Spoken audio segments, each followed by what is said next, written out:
Majestic 12, often abbreviated as MJ-12, is one of the most enduring and controversial UFO conspiracy theories. The story begins in the summer of 1947, following the famous Roswell incident, previously covered in Part 5 of this series, where an alien spacecraft was said to have crashed in New Mexico.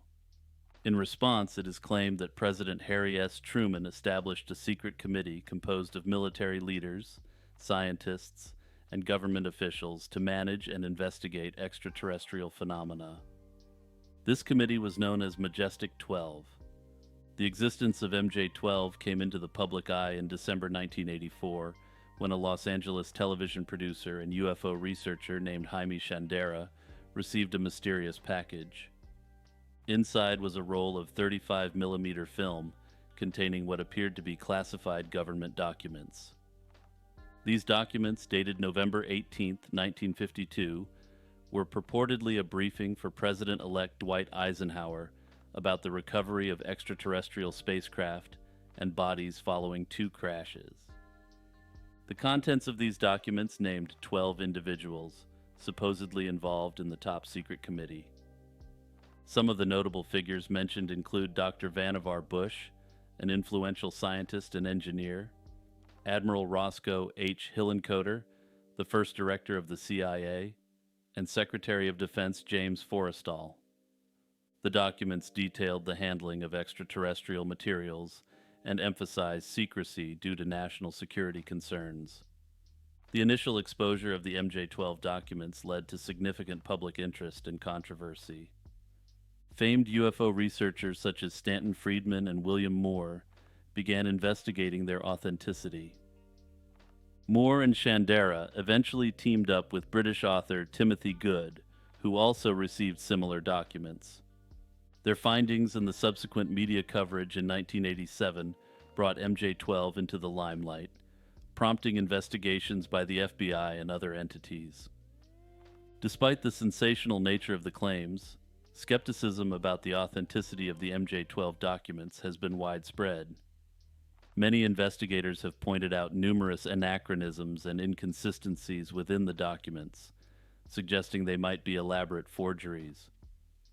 For instance, the typeface and formatting errors, as well as historical inaccuracies, have led experts to argue that the documents were likely created as part of a disinformation campaign.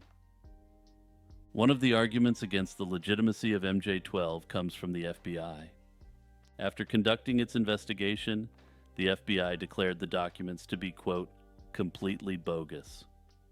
And as you know from this series, agencies like the FBI, the CIA, and the NSA are honor-bound to always tell the truth to the American public no matter what.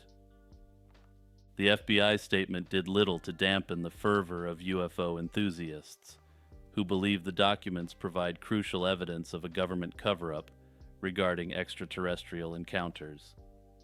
Theories about MJ-12 have since proliferated, with some suggesting that the documents were intentionally leaked by government insiders to obscure real UFO research projects. Others believe they were fabricated by private individuals or groups with interests in ufology. One of the aspects of the MJ-12 saga is its connection to broader UFO lore and the Cold War context. During this period, the U.S. military and intelligence agencies were deeply involved in both developing advanced technologies and countering Soviet espionage.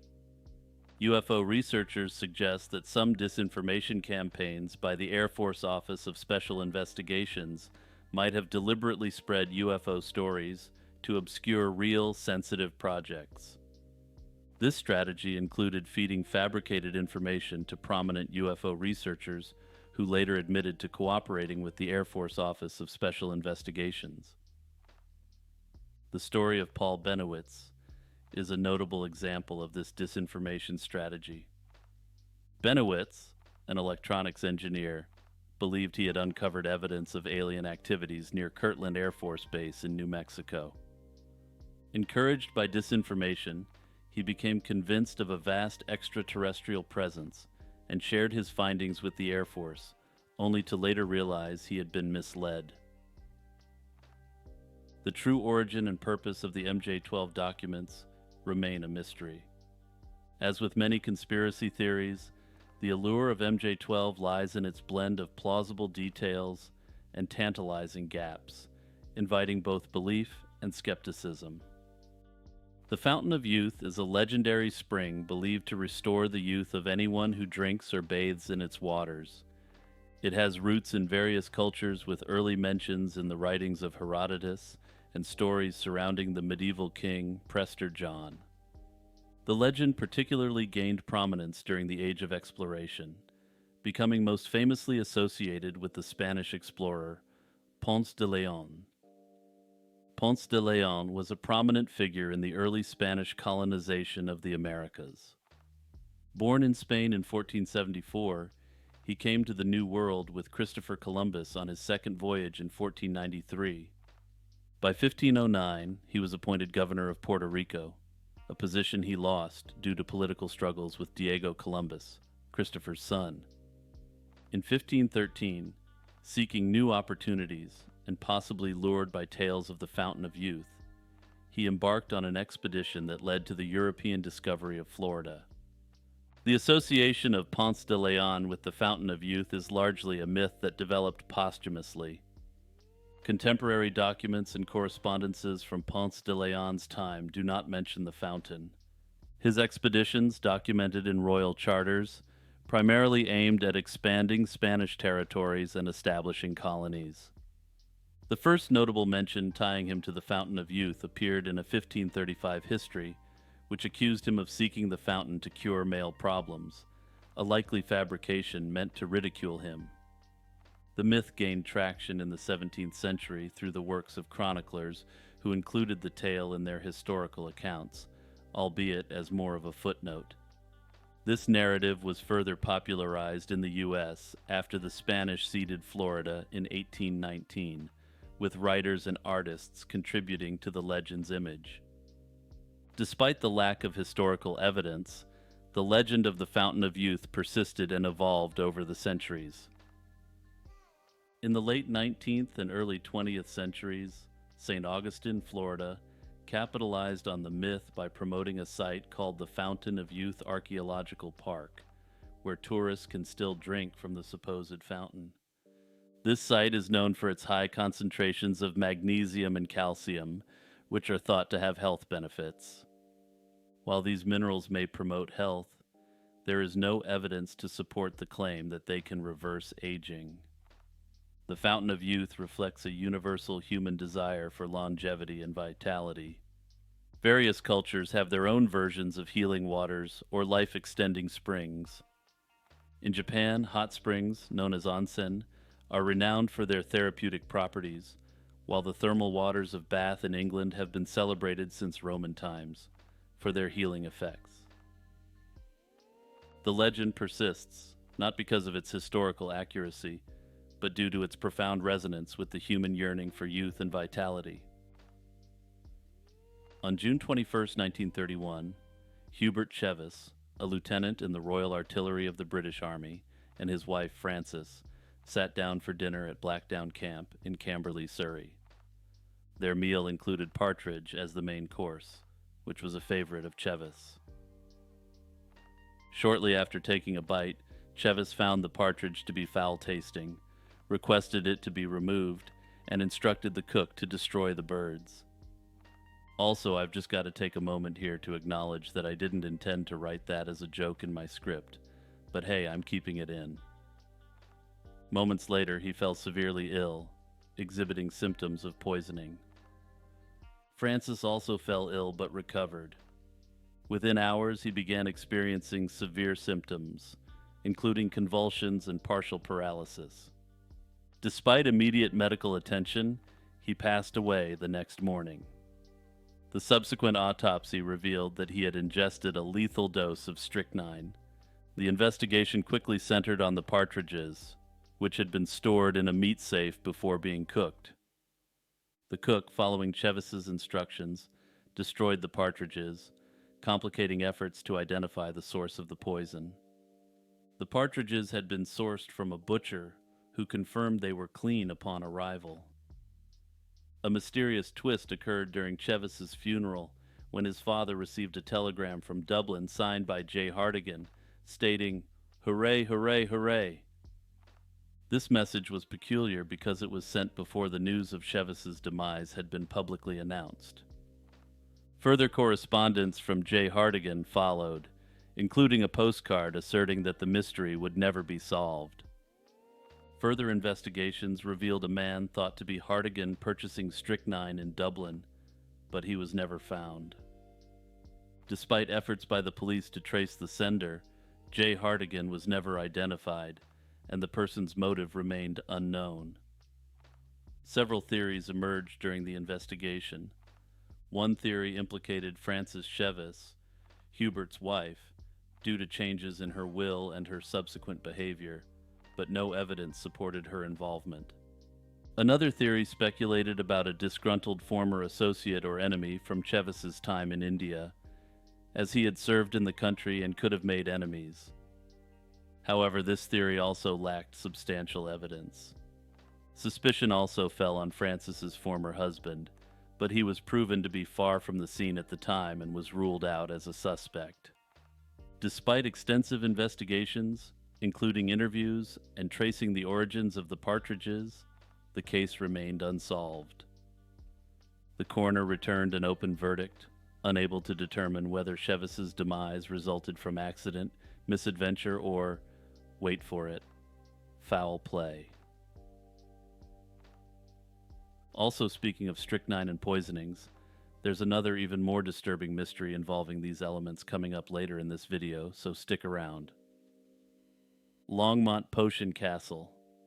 Longmont Potion Castle, better known as LPC, is a mysterious figure known for his surreal and absurdist prank phone calls, which have captivated audiences since the mid-1980s.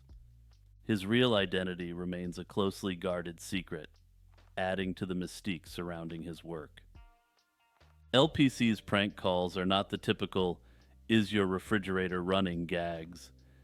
Instead, they are elaborate, bizarre scenarios that often involve surreal complaints, requests for absurd services, or confusing threats. These are all delivered with his signature deadpan tone and often accompanied by audio effects to modulate his voice. LPC's journey into prank calling began in his youth, when he would pull random numbers from phone books, selecting targets based on amusing names. Over time, his methods evolved, and he began using various audio equipment, including Digitech effects units, to enhance his calls. His recordings blend these prank calls with sound collages and his own thrash metal compositions, creating a unique auditory experience that has been described as a form of absurdist art. Throughout his career, LPC has released numerous albums, each containing a mix of prank calls and musical interludes. His discography includes titles such as Subliminal Propaganda in 1986, Longmont Potion Castle 2 in 1992, and Longmont Potion Castle 16 in 2019. Despite announcing his retirement in 2006, LPC continued to release new material, including his latest release in 2024. One of the most intriguing aspects of LPC's work is his ability to maintain anonymity. Despite the popularity of his recordings and the increasing sophistication of phone technology, he has managed to keep his real identity a secret. This anonymity is crucial to his work, allowing him to operate without the personal repercussions that might come from those he pranks.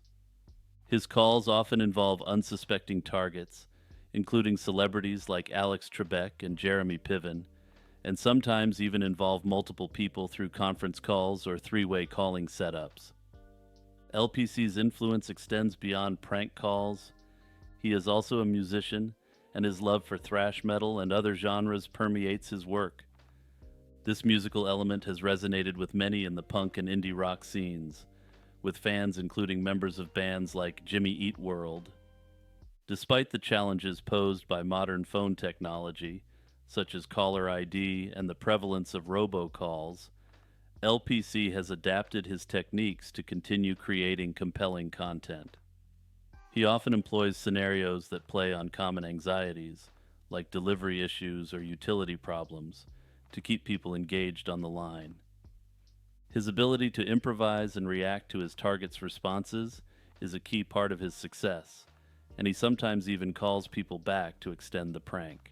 And here's one for all you LPC fans out there. I've been subscribed to Golf Wolf magazine for years, and I'm willing to quote, meet anyone out on the green. The Black Knight satellite conspiracy is one of the most enduring outer space-related conspiracy theories. The origins of the Black Knight satellite conspiracy can be traced back to the pioneering inventor Nikola Tesla, who has been frequently mentioned throughout this series. In 1899, while conducting experiments with radio signals in Colorado Springs, Tesla claimed to have received strange signals from outer space. He interpreted these signals as potentially coming from an intelligent source, possibly extraterrestrial in nature. Although present-day science suggests Tesla might have picked up natural radio waves from space phenomena like pulsars, his claims laid the groundwork for the Black Knight legend. In 1927, Norwegian engineer Jürgen Hals reported receiving unexplained radio echoes that were delayed by several seconds. These long-delayed echoes were a mystery and were picked up by New Age authors in the early 1970s, suggesting extraterrestrial visitation. The conspiracy gained more traction during the space race. In 1960, radar operated by the U.S. Navy detected an unidentified object in a polar orbit, which was unusual since most known satellites orbited along the equator. Initial fears of it being a Soviet spy satellite were quelled when it was identified as debris from a U.S. Air Force satellite. However, for conspiracy theorists, this incident was pivotal in linking the object to the Black Knight satellite and the start of an active cover-up. In 1963, astronaut Gordon Cooper allegedly reported seeing a UFO during his 15th orbit aboard the Mercury 9 mission. Despite later denials and lack of official evidence in mission transcripts, this incident is often cited by proponents of the Black Knight satellite theory. The most famous piece of evidence associated with the Black Knight satellite comes from the STS-88 mission in 1998. During this mission, astronauts aboard the Space Shuttle Endeavour captured images of a mysterious black object floating in space. This object was later identified by NASA as a thermal blanket that had come loose during an extravehicular activity. Despite this explanation, the images fueled conspiracy theories, with many insisting it was the Black Knight satellite. According to theorists, NASA continues to cover up the reality of the Black Knight satellite until this day, though the reasoning for doing so remains speculative. According to the official explanation, all of the incidents discussed in this section are completely unrelated and have been cobbled together into a cohesive narrative by conspiracy theorists. This was a suggestion by subscriber and commenter BK138GT. By way of reminder, please join the Discord or leave your suggestions in the comments below. The Olympics Dove Fiasco. The 1988 Seoul Olympics are memorable for numerous reasons, but one of the most infamous incidents involved the release of doves during the opening ceremony. Historically, the release of doves at the Olympics dates back to the 1920 Antwerp Games, where they were used as a symbol of peace following World War I. The tradition continued for decades, with doves being released during the opening ceremonies of both the Summer and Winter Olympics, although the latter sometimes used substitutes due to cold weather conditions. During the 1988 Seoul Olympics opening ceremony, a large number of doves were released as part of the festivities. Unfortunately, several of these birds perched on the Olympic cauldron just as it was about to be lit. As the cauldron was ignited, many of the doves were caught in the flames, resulting in a tragic and widely televised incident. This led to the immediate end of the tradition of releasing live doves at the Olympics. The mystery surrounding the incident primarily revolves around how such a mishap could occur despite the extensive planning that typically goes into Olympic ceremonies. It seems surprising that the potential risk of the doves perching on the cauldron and the consequent danger was not anticipated and mitigated by the organizers. The chain of decision-making and the roles of various officials involved in the planning and execution of the ceremony are not entirely clear. In the aftermath, the International Olympic Committee, commonly known as the IOC, decided to avoid using live animals in such potentially dangerous situations. Subsequent games have employed various symbolic representations of peace instead. The incident also sparked significant media coverage and public outcry. The International Olympic Committee and the organizers were criticized for the oversight, and animal rights groups highlighted the need for better planning and consideration in such events. The visual of the doves caught in the flames left a lasting impression on viewers worldwide and reinforced the need for safer and more humane practices in public ceremonies. Further, in the years following the incident, there has been a small but growing belief that the dove fiasco may have been prophetic in nature.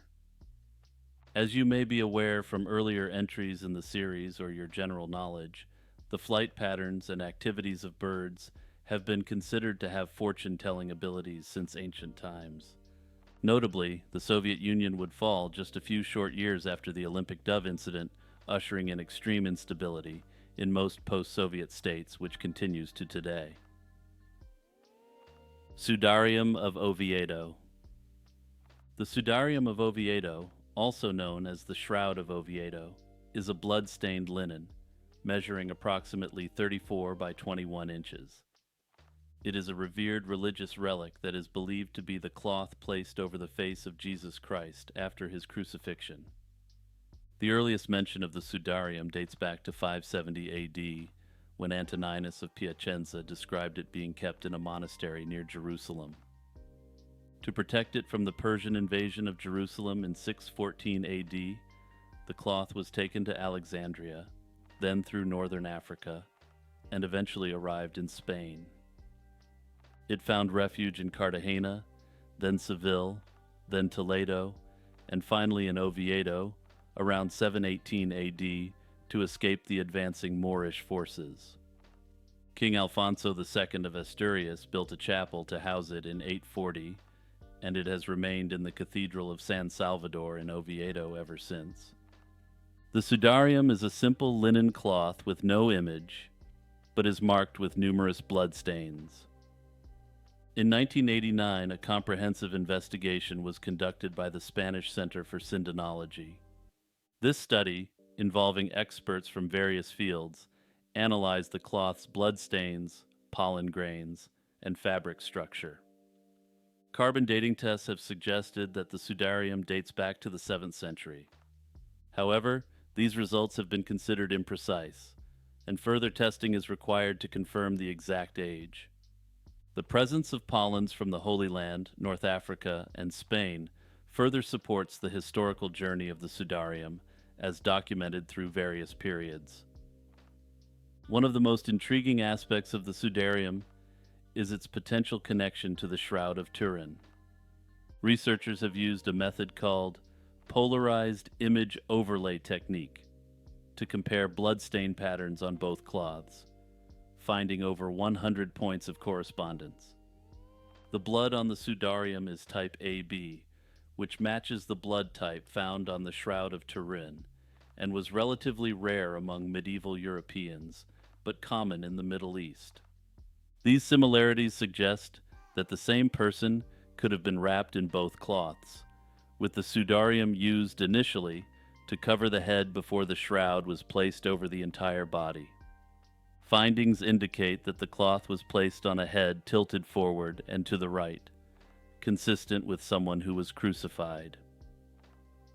Further forensic studies have shown that the stains include blood from deep puncture wounds, possibly from a crown of thorns, and fluids from pulmonary edema, suggesting asphyxiation as the cause of death.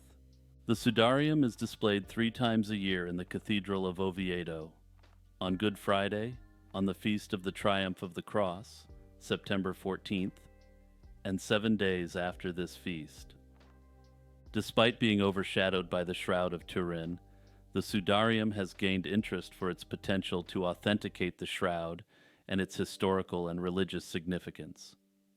Pilgrims and researchers continue to visit Oviedo to view this ancient relic and study its mysteries. Maryanne Britland, born in 1847 in Bolton, Lancashire, had an ordinary life before becoming one of the United Kingdom's first female serial wrongdoers.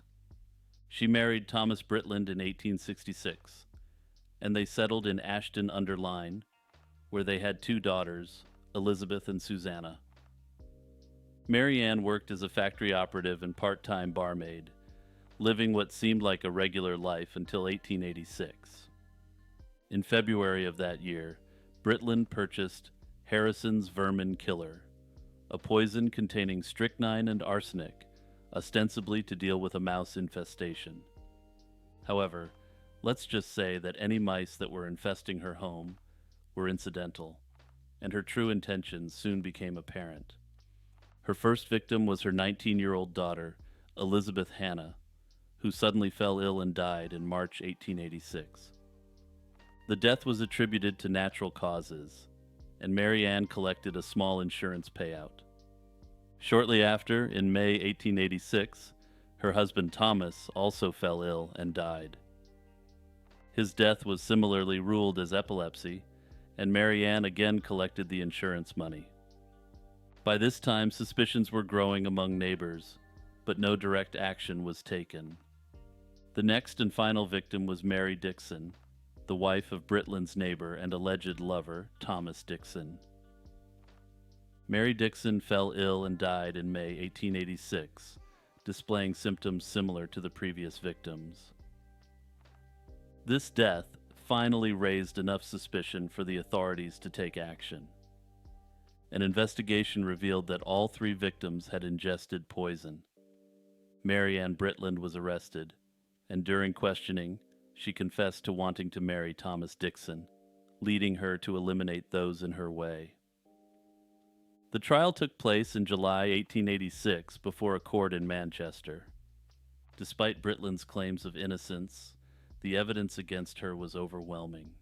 She had purchased the poison multiple times and had significant financial motives due to the insurance policies with respect to her daughter and spouse. Further, she had a clear motive to eliminate the wife of her desired husband. The jury found her guilty after a short deliberation, and she was sentenced to hanging. On August 9, 1886, Maryanne Britland met her end at Strangeways Prison in Manchester, becoming the first woman to be ended there. While her case is effectively solved, there were rumors that she engaged in further poisoning activities that she was not brought to justice for. Hey everyone, it's Jimmy taking a few seconds to promote my work. Remember to like and subscribe, and also share this video with your friends and family. Sharing the video with your friends and family is one of the biggest ways you can help my channel grow. Also, check out my music on Spotify, YouTube Music, and Apple Music. If you love chill electronica and lo-fi beats, I think you would really love my music. The disappearance of Juan Pedro Martinez Gomez. The incident took place on June 25, 1986, near Somosierra in the community of Madrid, Spain, involving a 10-year-old boy who vanished under mysterious circumstances. Juan Pedro was traveling with his parents, Andres Martinez and Carmen Gomez, in a tanker truck carrying over 20,000 liters of sulfuric acid. Andres, a professional truck driver, was transporting the acid from Cartagena to Bilbao. Early that morning, the truck lost control and crashed on the Somosierra mountain pass. When emergency services arrived, they found the bodies of Andres and Carmen in the cab of the truck, but Juan Pedro was nowhere to be seen. The initial investigation revealed no signs of mechanical failure in the truck, which had passed a recent safety inspection. The truck's tachometer indicated that it had made 12 unexplained stops in the last 13 kilometers before the crash, suggesting erratic driving or potential external interference. Several theories have emerged over the years regarding Juan Pedro's disappearance. One of the earliest theories proposed that Juan Pedro may have been dissolved by the sulfuric acid leaking from the tanker. This was quickly dismissed because complete dissolution of a body by sulfuric acid requires prolonged submersion, and emergency responders arrived too quickly for this to have occurred. During the dismantling of the truck, trace amounts of heroin were discovered. This led to speculation that Andres had been coerced into transporting drugs for a smuggling ring. It was theorized that Juan Pedro might have been abducted by traffickers to ensure silence or as leverage. Witnesses at the crash site reported seeing a couple, described as a tall man and an older woman with a foreign accent, taking a bundle from the truck and driving away in a white Nissan Vanette. Despite extensive investigations, including checking over 3,000 vehicles matching this description, no conclusive evidence was found. Another theory posits that Juan Pedro might have suffered a head injury during the crash and wandered away in a state of confusion. This theory aligns with the chaotic nature of the crash scene and the possibility of him slipping away unnoticed amid the initial confusion. However, no sightings of a wandering boy were reported, and extensive searches of the surrounding area yielded no trace of him. A variation of the wandering theory suggests that Juan Pedro, possibly injured or burned by the acid, might have left the scene seeking help or water. The rugged and mountainous terrain around the crash site could have hindered search efforts, leading to his eventual succumbing to injuries or environmental factors without leaving a trace. Despite extensive efforts by law enforcement and the public, Juan Pedro's fate remains a mystery almost 40 years later. On September 10, 1945, a farmer named Lloyd Olson in Frida, Colorado, attempted to prepare a chicken for dinner by giving it the old chop. However, Olson's axe had missed the jugular vein and left most of the brainstem intact. This led to a blood clot preventing Mike from bleeding out. After the initial shock of discovering Mike alive the morning after his beheading, Olson and his wife decided to take care of the resilient bird. For 18 months, they fed him a mixture of milk and water through an eyedropper and even gave him small grains of corn and worms. Despite his headless condition, Mike adapted surprisingly well. He gained weight, reaching nearly 8 pounds, and continued to exhibit typical chicken behaviors.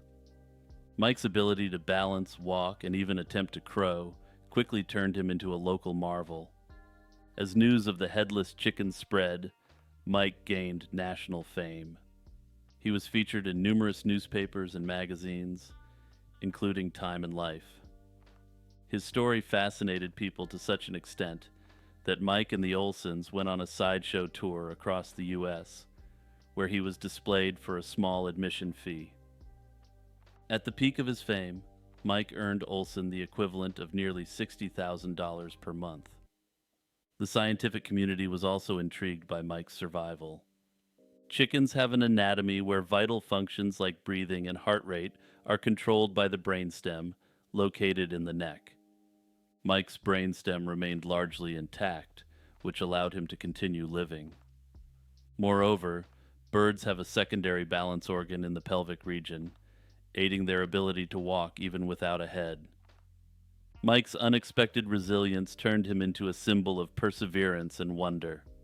His life was not only a sideshow attraction, but also a topic of scientific curiosity. Researchers studied how chickens' nervous systems function, and how basic bodily functions could be maintained even after significant physical trauma. Unfortunately, Mike's life ended on March 17, 1947 in Phoenix, Arizona.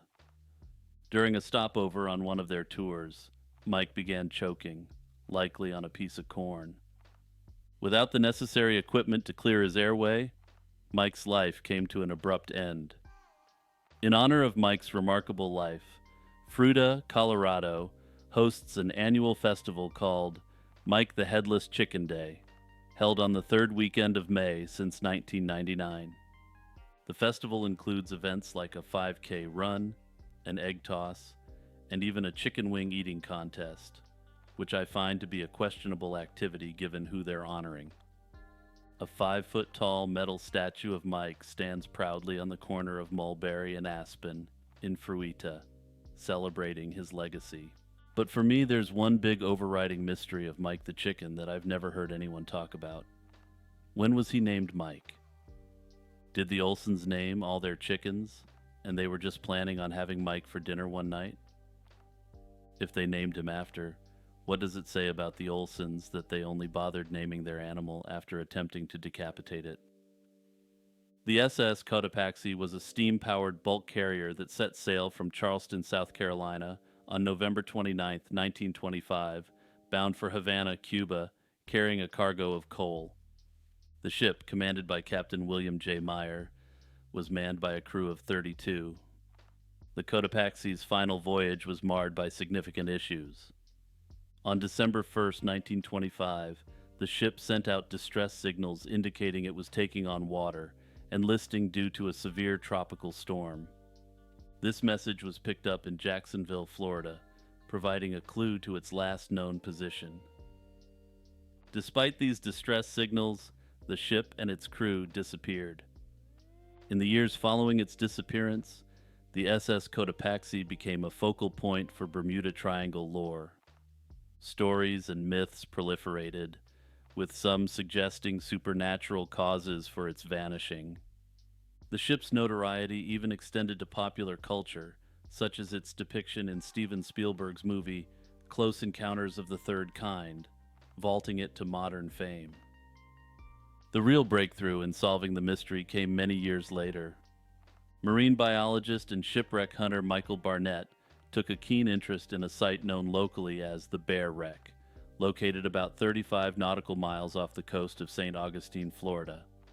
Barnett's detailed research, including historical records, insurance documents, and artifacts recovered from the site, strongly indicated that this wreck was indeed the SS Cotopaxi.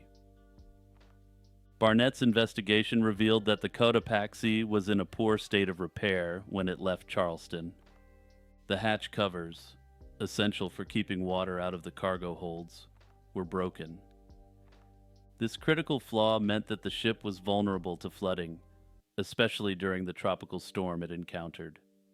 The court records and testimonies from the families of the crew members supported this conclusion, as they had sued the ship's owner over its unseaworthy condition.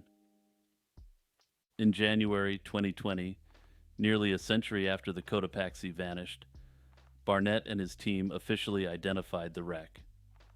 This identification was corroborated by measurements and specific artifacts, such as brass valves marked with the initials SV, which stood for Scott Valve Manufacturing Company. This company was a supplier to the ship's builders in Michigan, the Chachapoya Cloud Warriors.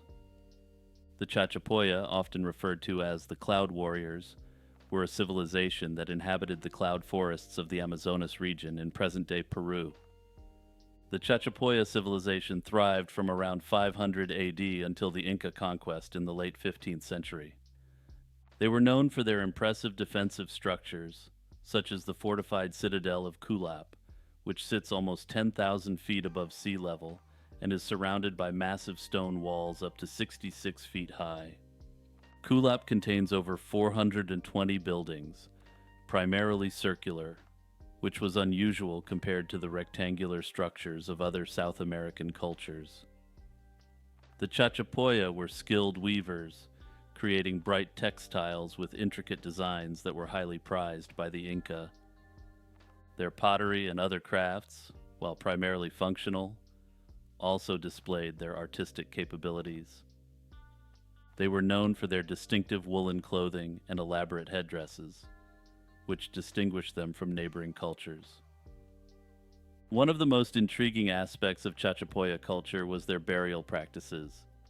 They constructed sarcophagi, known as puranmachus, which were often placed in inaccessible cliffside locations. These sarcophagi were made from clay and natural fibers and modeled to resemble human figures. Several mysteries surround the Chachapoya people. Spanish colonial reports describe them as fair-skinned and light-haired, which led to various theories about their origins, including speculation that they were displaced Vikings or other Europeans. However, archaeological evidence has debunked these myths, confirming that the Chachapoya were indigenous to the region.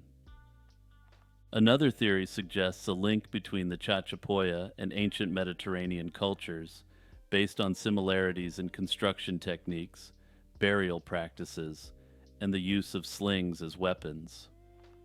According to these theories, they may have been distant descendants of Carthaginian or Phoenician sailors who crossed the Atlantic Ocean. These theorists propose that these similarities indicate cultural diffusion from the Old World to South America, a theory not accepted by mainstream scholars.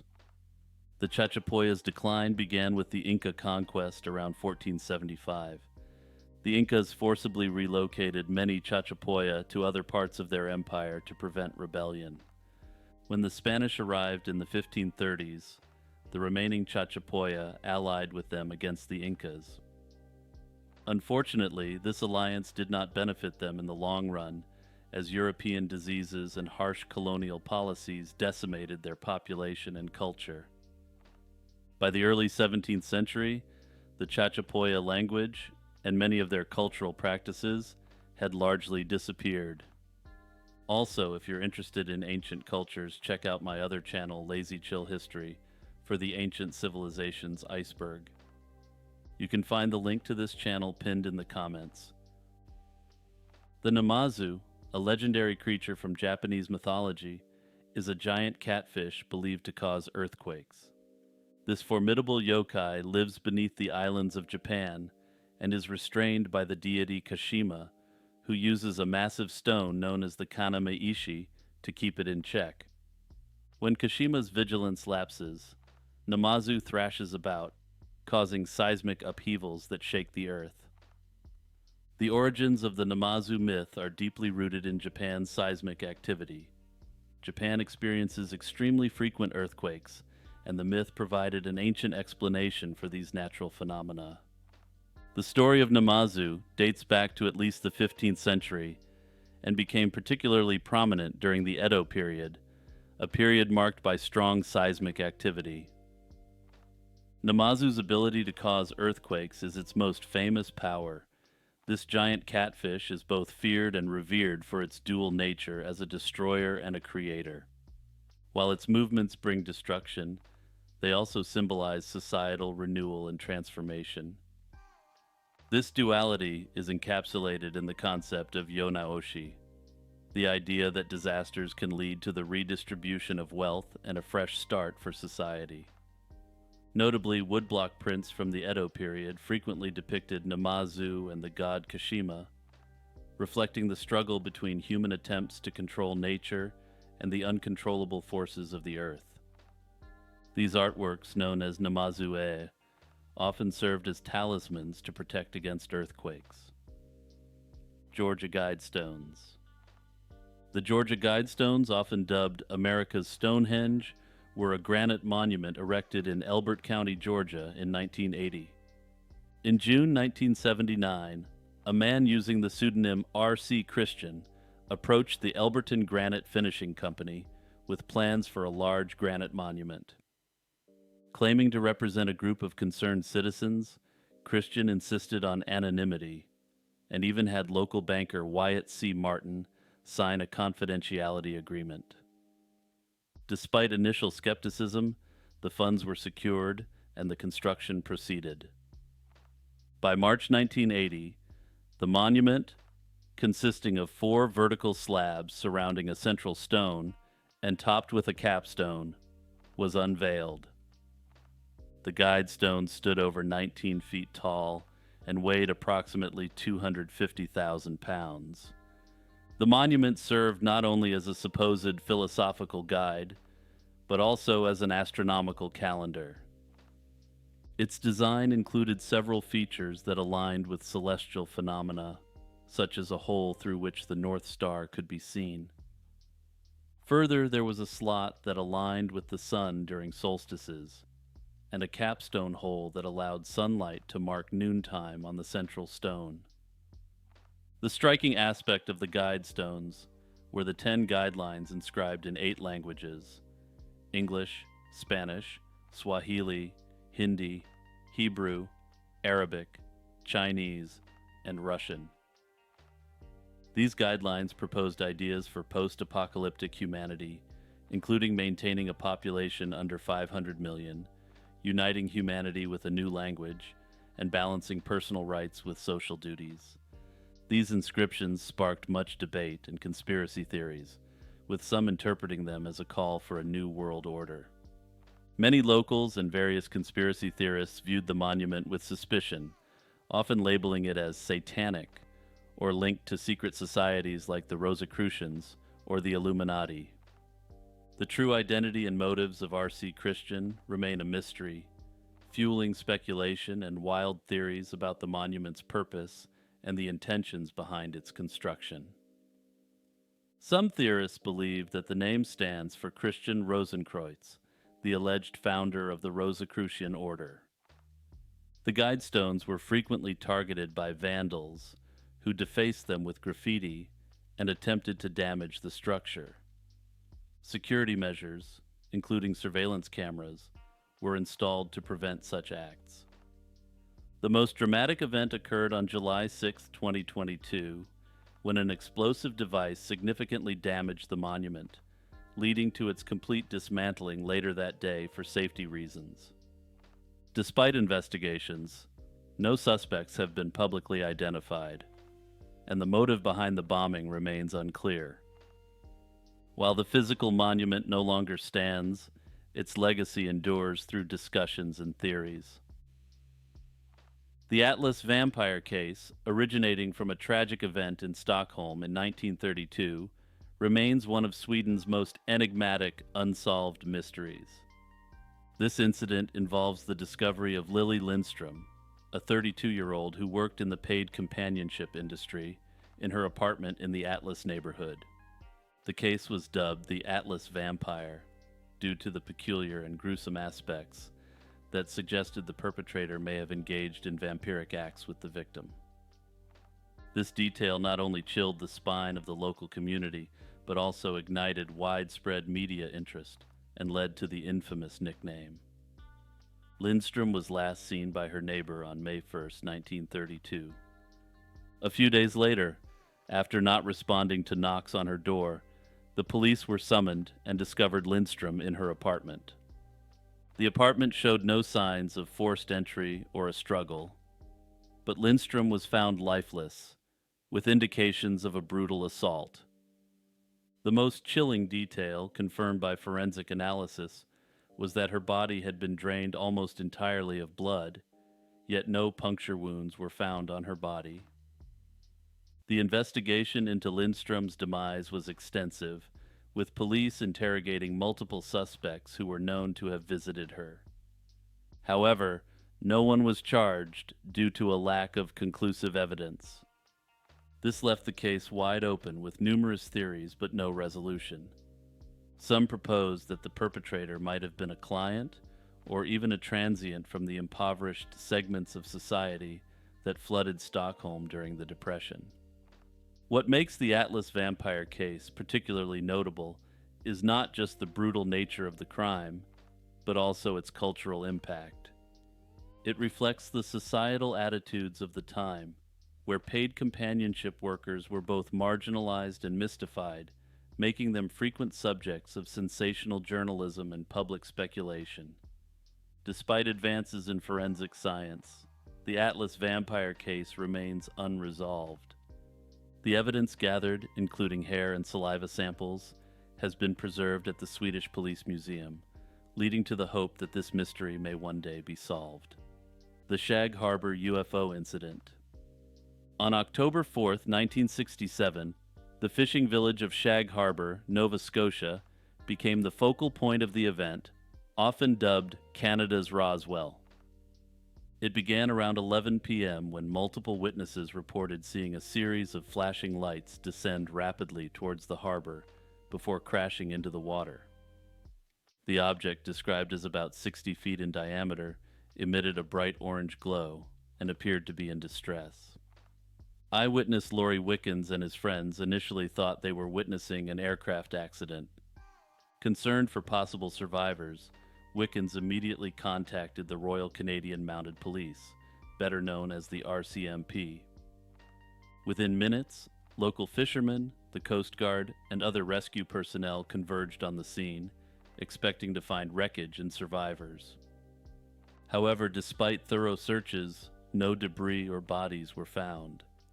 This event prompted a series of investigations by various Canadian authorities, including the RCMP, the Canadian military, and the Department of National Defense.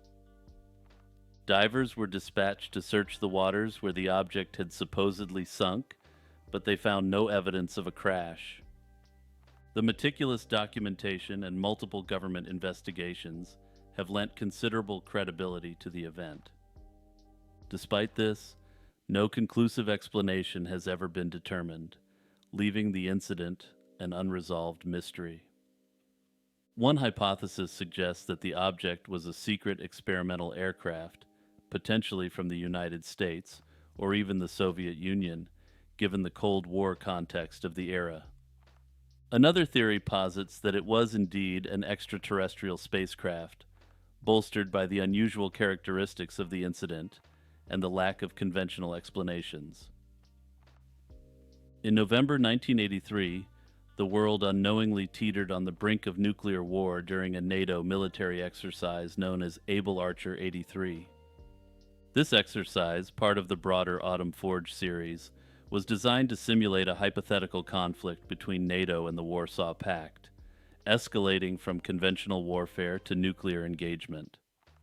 However, due to the heightened tensions of the Cold War and deep-seated paranoia within the Soviet Union, what was intended as a routine drill almost led to a catastrophic nuclear exchange. The early 1980s were a particularly tense period in the Cold War. Relations between the United States and the Soviet Union had sharply deteriorated following the détente of the 1970s. The Soviet invasion of Afghanistan in 1979 and the election of Ronald Reagan as U.S. President in 1981 marked a significant hardening of U.S. policy toward the Soviet Union.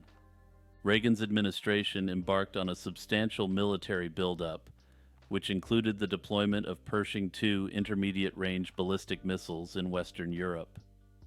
These missiles were a source of significant concern for the Soviets, who feared that their short flight time could enable a surprise attack that would cripple their ability to retaliate. Amidst this backdrop, the Soviet Union initiated Operation RYAN, a massive intelligence operation aimed at detecting signs of an imminent nuclear strike by NATO. This operation reflected the deep paranoia within the Soviet leadership, particularly under Yuri Andropov, the former KGB head who had become the General Secretary of the Communist Party. The Soviets were convinced that the United States might launch a surprise nuclear attack. This belief was exacerbated by the aggressive rhetoric from Washington and the ongoing military exercises in Europe.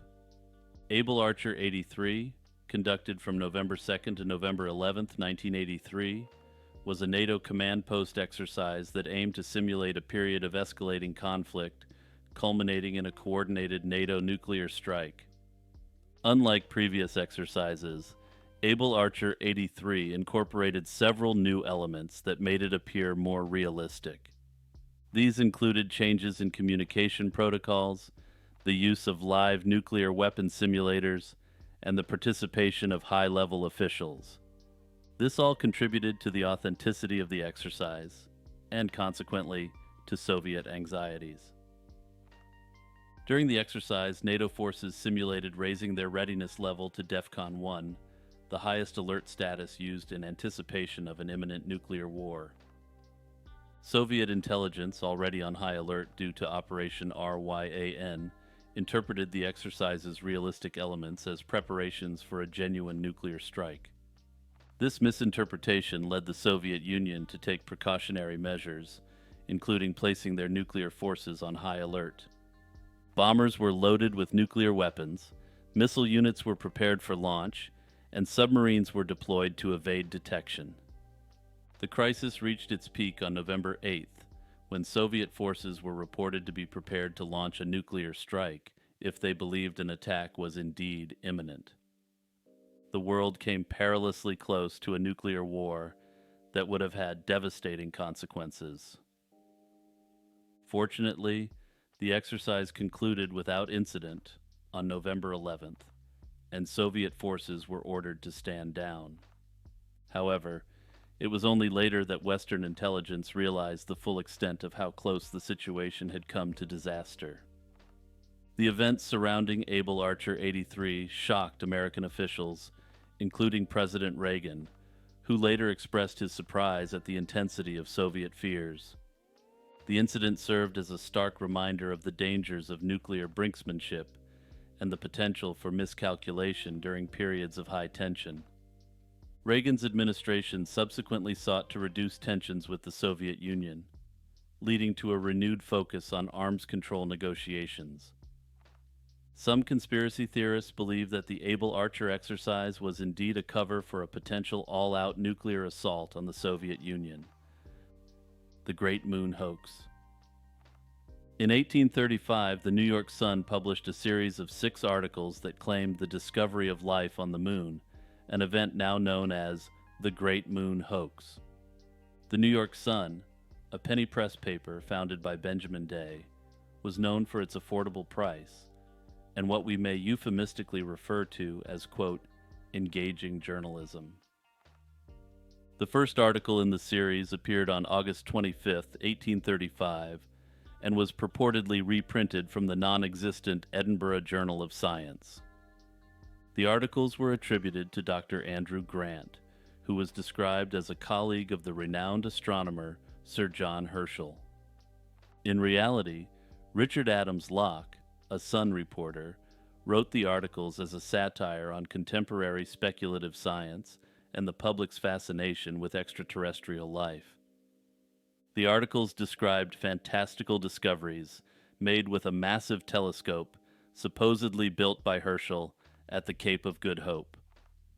Early reports included descriptions of lunar vegetation, white sand beaches, and strange pyramid-like structures. As the series progressed, readers were introduced to increasingly bizarre creatures, including bipedal beavers and miniature zebras. The pinnacle of the hoax came with the discovery of the Vespertilio homo, or man-bat, creatures that were 4 feet tall, covered in short copper-colored hair, and had wings. These man-bats were described as rational beings, seen engaging in conversations and other activities. The series also mentioned a mysterious abandoned temple made of sapphire, further adding to the allure and mystery of the supposed lunar civilization. The public reaction was overwhelmingly enthusiastic. The New York Sun saw a massive increase in sales, and the story was widely reprinted in newspapers across the United States and Europe. Allegedly, even a committee of Yale University scientists was reportedly taken in by the hoax, traveling to New York to verify the findings, only to be sent on a wild goose chase by the Sun's staff. Despite the growing skepticism among some readers, it wasn't until September 16, 1835, that the Sun admitted the articles were a hoax. Remarkably, this revelation did not damage the paper's reputation. Instead, it seemed to amuse the public, and the newspaper continued to thrive. The mystery of the Great Moon Hoax lies in its ability to blur the lines between reality and fiction so convincingly that even educated individuals, including scientists, were deceived. The detailed and imaginative descriptions of lunar life forms and landscapes played on the scientific curiosity and the zeitgeist of the 19th century, which was ripe with discoveries and explorations. The Great Moon Hoax is often cited as an early example of sensational journalism.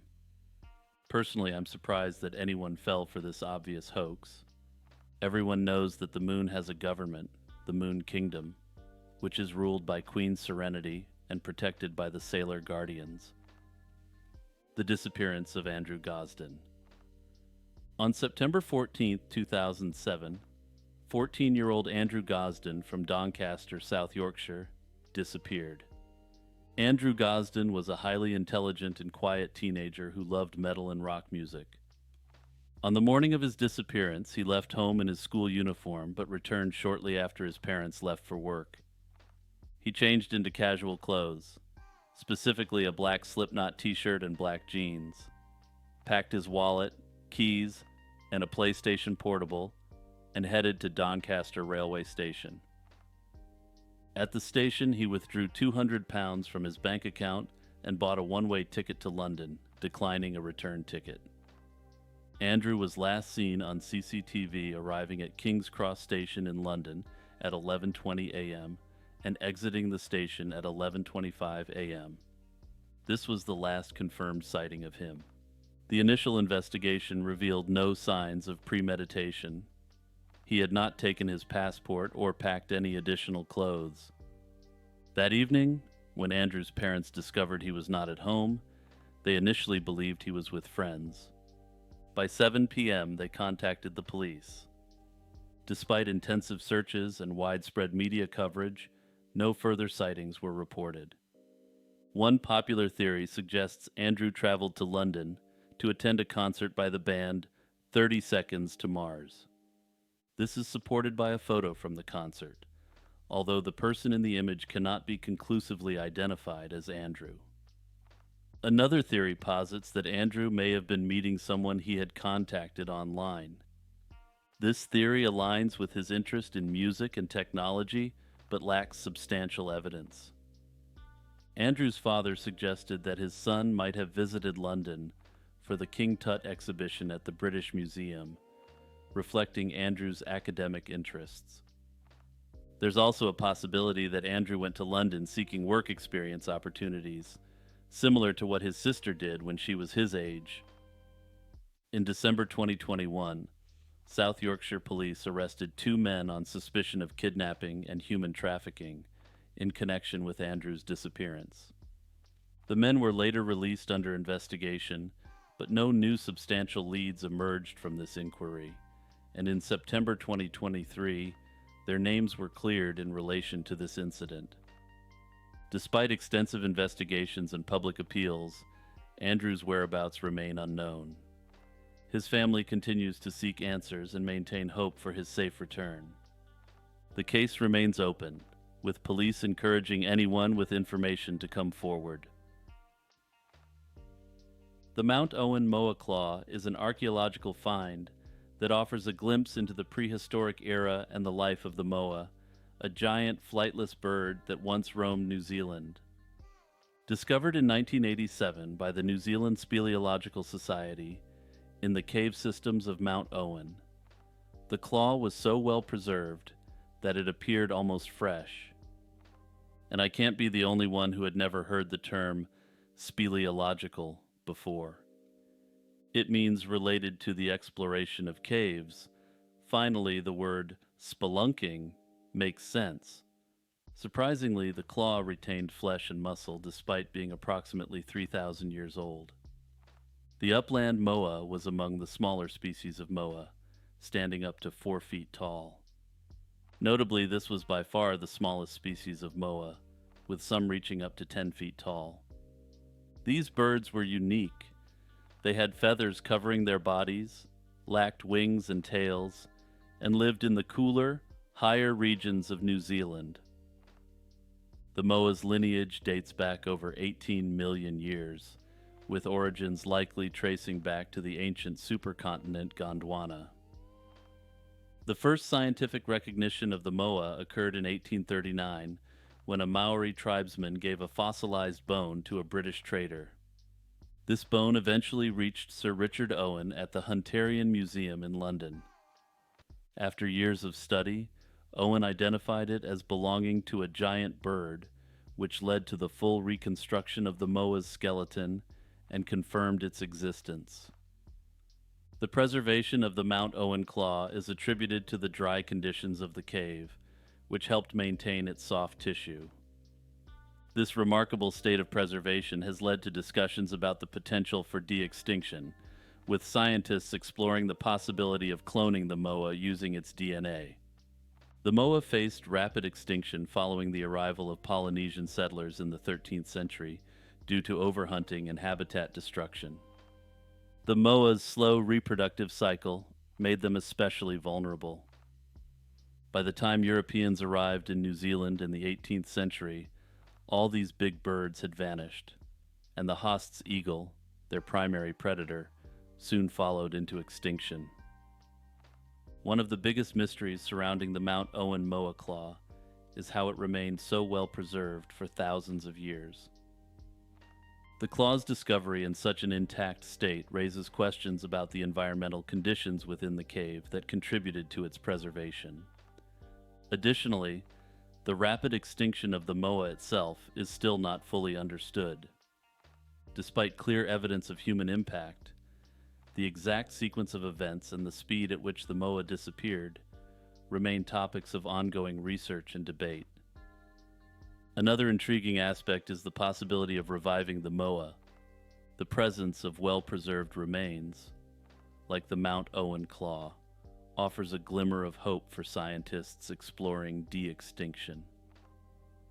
Personally, I won't be happy until we live in a world where mammoths roam the Siberian tundra, giant birds are in charge of New Zealand, and our skies are blackened by flocks of cloned-out flying dodos. The Green Lady of Fyvie Castle.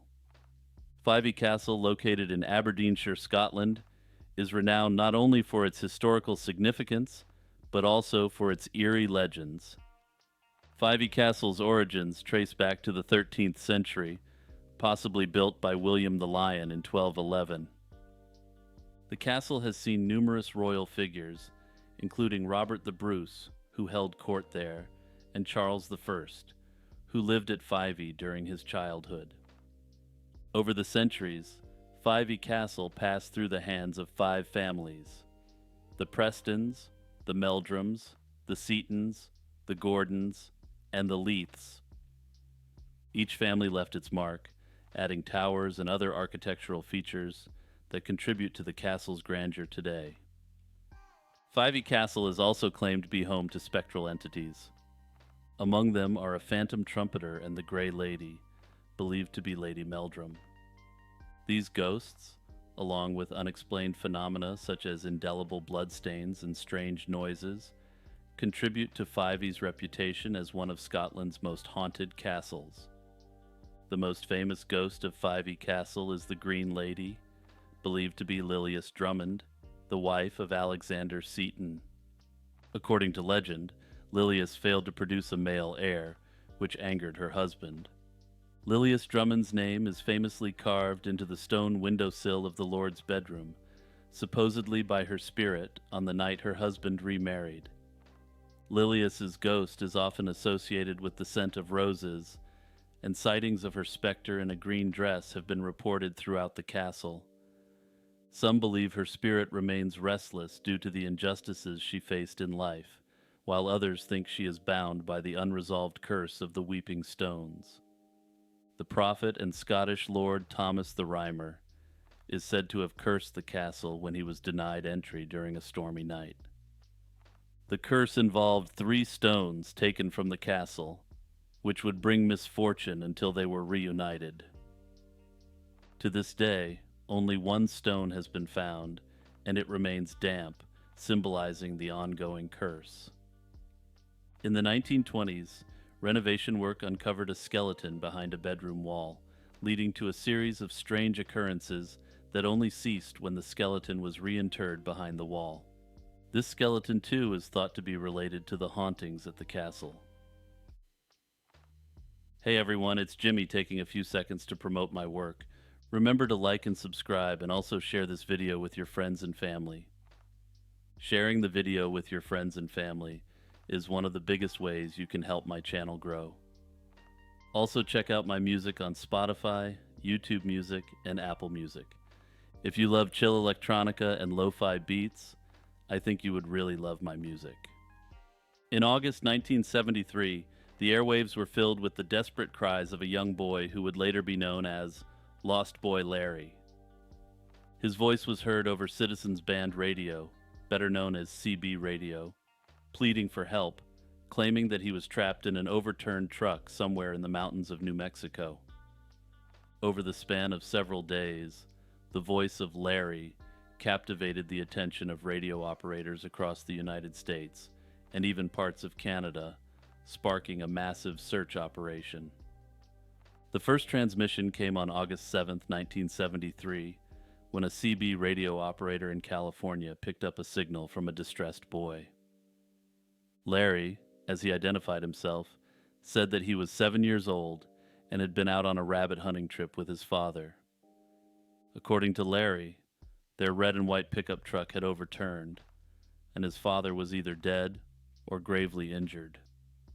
Larry's communications were filled with static and often garbled, but the sense of urgency and fear in his voice was unmistakable. What followed was an unprecedented search effort. Law enforcement agencies, civilian volunteers, and even the military joined forces to locate Larry. The search was focused on the mountainous regions around Albuquerque, New Mexico, where Larry claimed to be stranded. Despite the extensive resources deployed, including aircraft equipped with radio direction finding equipment, no trace of the boy or the vehicle was ever found. The situation was further complicated by the conflicting details Larry provided during his broadcasts. At times, he claimed his father had died of a heart attack, while at other times, he mentioned his father was alive but unconscious. Larry's transmissions also indicated that he could see searchlights from aircraft, leading searchers to focus on certain areas, but these leads proved fruitless. As the days wore on, skepticism began to grow. The possibility that the entire incident was a hoax was considered, especially given the lack of physical evidence and the increasingly sporadic nature of Larry's transmissions. However, many of those who communicated with Larry believed in the authenticity of his pleas. The emotional intensity and the consistency of his calls for help over several days led many to believe that a real boy was indeed in danger. By August 12th, the search was officially called off. No evidence was ever found to substantiate Larry's story, and no one matching his description was reported missing. The New Mexico State Police, who led the search, expressed doubt about the legitimacy of the calls, yet they could not completely rule out the possibility that a real emergency had occurred. The incident has since become a subject of speculation and debate. Some believe that Larry was the victim of a tragic accident, and whose body was never found, while others argue that the entire episode was an elaborate prank. Technical experts have pointed out that the battery in a CB radio would unlikely last as long as Larry's did, adding to the doubts about the incident's authenticity. Additionally, the fact that Larry never provided a last name, a precise location, or any other identifiable information further fueled suspicions of a hoax. In the decades since the incident, the story of Lost Boy Larry has taken on a life of its own, becoming part of American folklore. The case remains unresolved, and whether Larry was real or a figment of someone's imagination, his story continues to haunt those who remember those frantic days in August 1973. This was a suggestion by Patreon and Discord member and frequent contributor Monoxide Wendigo. By way of reminder, if you have a case you would like featured on the series, be sure to join the Discord or leave a comment below. Caitlyn Thornley, a 12-year-old from Angleton, Texas, began an unusual and debilitating journey when she couldn't stop sneezing. This condition started suddenly after a clarinet lesson, with Caitlyn initially thinking she had a simple allergy. However, the sneezing persisted and worsened, reaching up to 12,000 sneezes a day. Her condition baffled doctors, who could not pinpoint a definitive cause. Caitlyn's ordeal began in 2015, and it drastically impacted her life. She experienced severe physical pain, weakness, and significant disruption to her daily activities. Eating and drinking became challenges, and attending school was nearly impossible due to her constant sneezing. This rare and mysterious condition also subjected her to teasing from peers, compounding her distress. Medical professionals at Texas Children's Hospital in Houston explored various theories. One possibility suggested that Caitlyn might be experiencing a type of tic disorder, as she described a peculiar sensation in her nose before the sneezing fits began. Despite extensive testing and consultation, no clear diagnosis was reached. Interestingly, Caitlyn found temporary relief from her symptoms through music. Listening to the Beatles seemed to soothe her, providing brief moments of respite from the relentless sneezing. This peculiar response added another layer of mystery to her condition. Lauren's condition was eventually diagnosed as pediatric autoimmune neuropsychiatric disorders associated with streptococcal infections. And yeah, that's a mouthful, so medical experts call the condition PANDAS. This is a controversial potential condition where a streptococcal infection triggers neuropsychiatric symptoms such as tics or obsessive-compulsive behaviors. Notably, it is unclear if PANDAS actually exist, with the medical community being very strongly divided on the reality or unreality of PANDAS. Saturn, the sixth planet from the Sun, is known for its stunning rings and mysterious atmospheric phenomena. One of the most captivating features of Saturn is the massive hurricane located at its North Pole, famously known as Saturn's hexagon. The hexagon on Saturn was first captured in images by the Voyager spacecraft during Saturn's summer in the 1980s. The structure, with its 6 distinct sides, measures wider than 2 Earths and has been a subject of fascination ever since. The hexagon re-emerged into the scientific spotlight in 2009 when sunlight returned to the North Pole after 7 years of darkness, allowing NASA's Cassini spacecraft to capture data. The hurricane at Saturn's North Pole is an immense and powerful storm. The eye of the hurricane is about 1,200 miles wide, approximately 20 times larger than the largest hurricane eye on Earth. The outer edge of the hurricane consists of bright clouds traveling at speeds of 330 miles per hour. Unlike hurricanes on Earth, which derive their energy from warm ocean water, Saturn's hurricane swirls within an atmosphere composed mostly of hydrogen and helium. The hexagon and the hurricane at its center are unique for several reasons. Firstly, the hexagon's geometric shape is unlike any weather pattern observed on Earth. Scientists are still trying to understand how the hexagon maintains its structure, given that Earth's atmospheric phenomena rarely exhibit such geometric precision. The hurricane itself is stationary, locked onto the North Pole, unlike Earth's hurricanes, which tend to move due to various atmospheric forces. This stationary nature raises questions about the dynamics of Saturn's atmosphere and the role of its polar regions in maintaining such a storm. The hexagon's longevity is another mystery. While weather patterns on Earth can last from days to weeks, Saturn's hexagon has persisted for decades, indicating a stability that is not fully understood.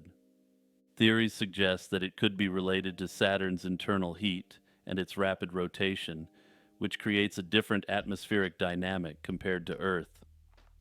One theory suggests that the hexagon is formed by a jet stream that flows around the North Pole, causing the clouds to arrange into a hexagonal shape.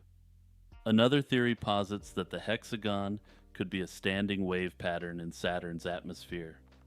The Cassini mission has been pivotal in providing detailed observations of the hexagon and the hurricane. Cassini's infrared imaging revealed that the eye of the storm is dark at infrared wavelengths, where methane gas absorbs light, indicating clear skies extending deep into Saturn's atmosphere. Dewey Read More Books, the beloved library cat, captivated the hearts of many with his incredible journey from a near-frozen kitten to an international sensation.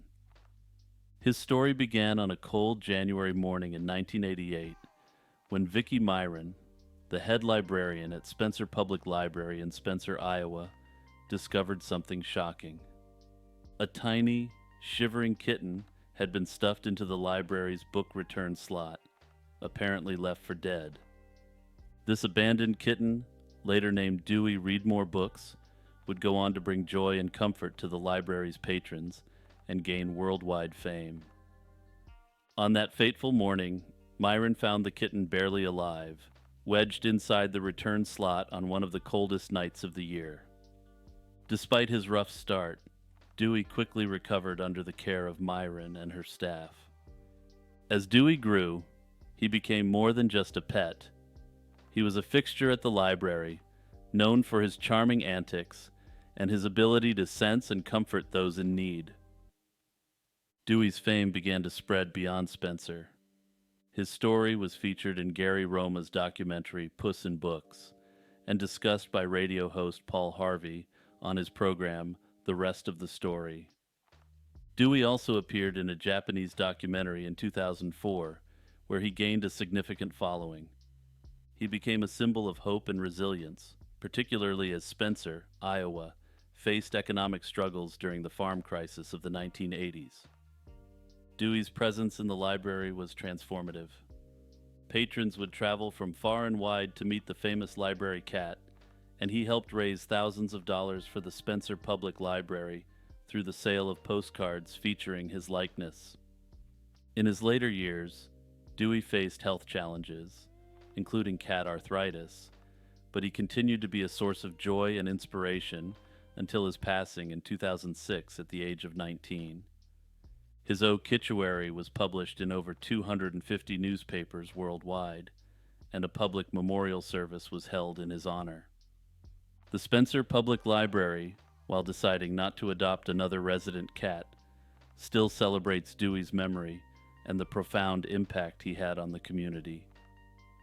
Oh yeah, and what's the mystery here? Well, Dewey Read More Books was appointed the staff supervisor of the library.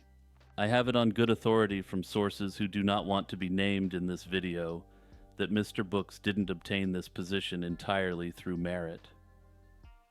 I can't confirm this to be true, but I've been advised that he obtained the position through extorting the management with his general cuteness, fuzzy paws, and charming purring. The disappearance of Pauline Picard. Pauline was a 2-year-old girl from Brittany in France who went missing from her family's farm on April 6, 1922. A few weeks later, a girl matching Pauline's description was found wandering in Cherbourg, 250 miles away. The Picards traveled to Cherbourg and, despite initial recognition by her mother, they soon noticed that the girl did not seem to remember her family or speak Breton, their local language. Despite these oddities, the Picards took her back, hoping that her memory would return with time. In late May 1922, the body of a young girl was discovered near the Picard farm. The body was missing vital parts and was found with neatly folded clothes identified as those Pauline wore when she vanished. Strangely, the site had been thoroughly searched previously, suggesting the body had been placed there later. Medical examiners were unable to determine the exact cause of her death. Some believed she had wandered off and succumbed to the elements, while others suspected foul play due to the peculiar condition and placement of her remains.